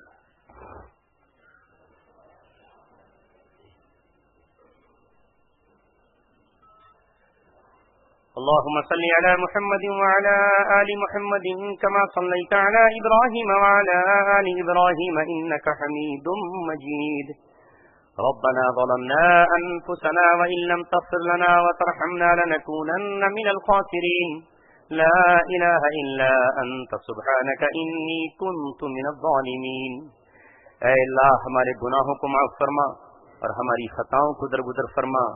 آج بھی ہزاروں رکاوٹوں کے باوجود تیرے نبی کے ماننے والے حقیقت میں نبی سے سچی محبت کرنے والے ہیں، ورنہ یہ آج ہم ایک غائبانہ سب کی آواز پر کیسے آ جاتے.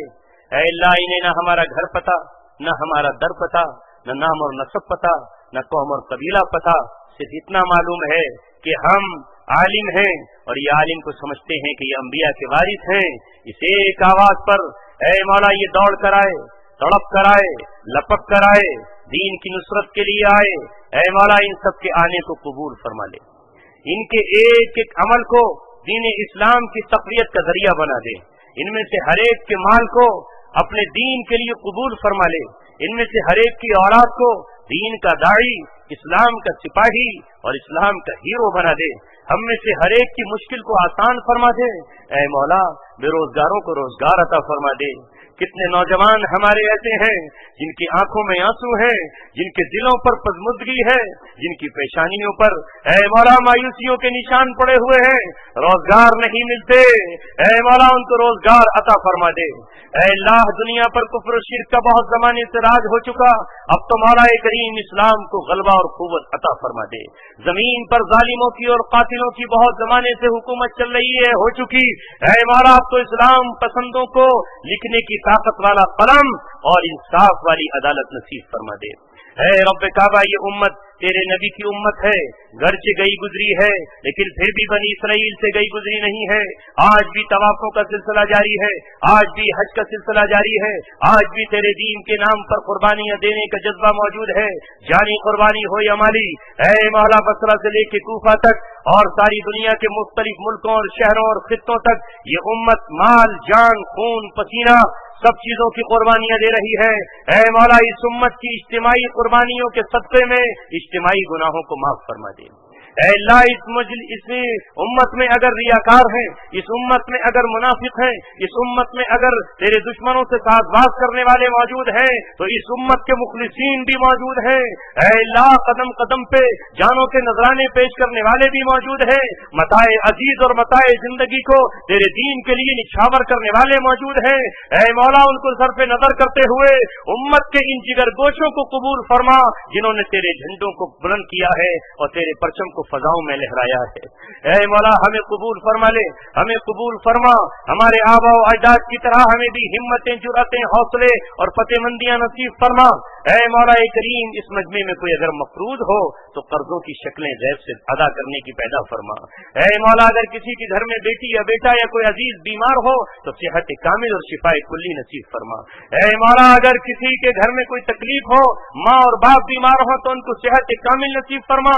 اے اللہ جن گھروں میں بیٹیاں بڑی ہو گئیں، جوان ہو گئیں اور شادی کے لائق ہو گئیں، یا بیٹے بڑے ہو گئے اور نکاح کے قابل ہو گئے، اے مولا ان کے مناسب رشتے بھیج کر کے نکاح کو فرما کر ماں اور باپ کے بوجھ کو ہلکا فرما دے.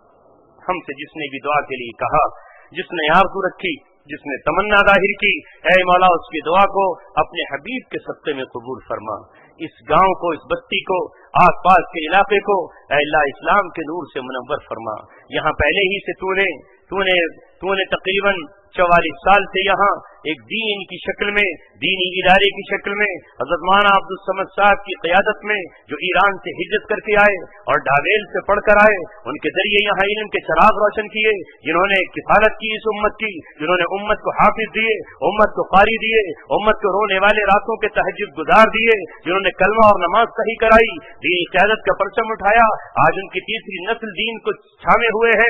اے مولا اس ادارے کو دن دونی رات چوگنی ترقی نصیب فرما.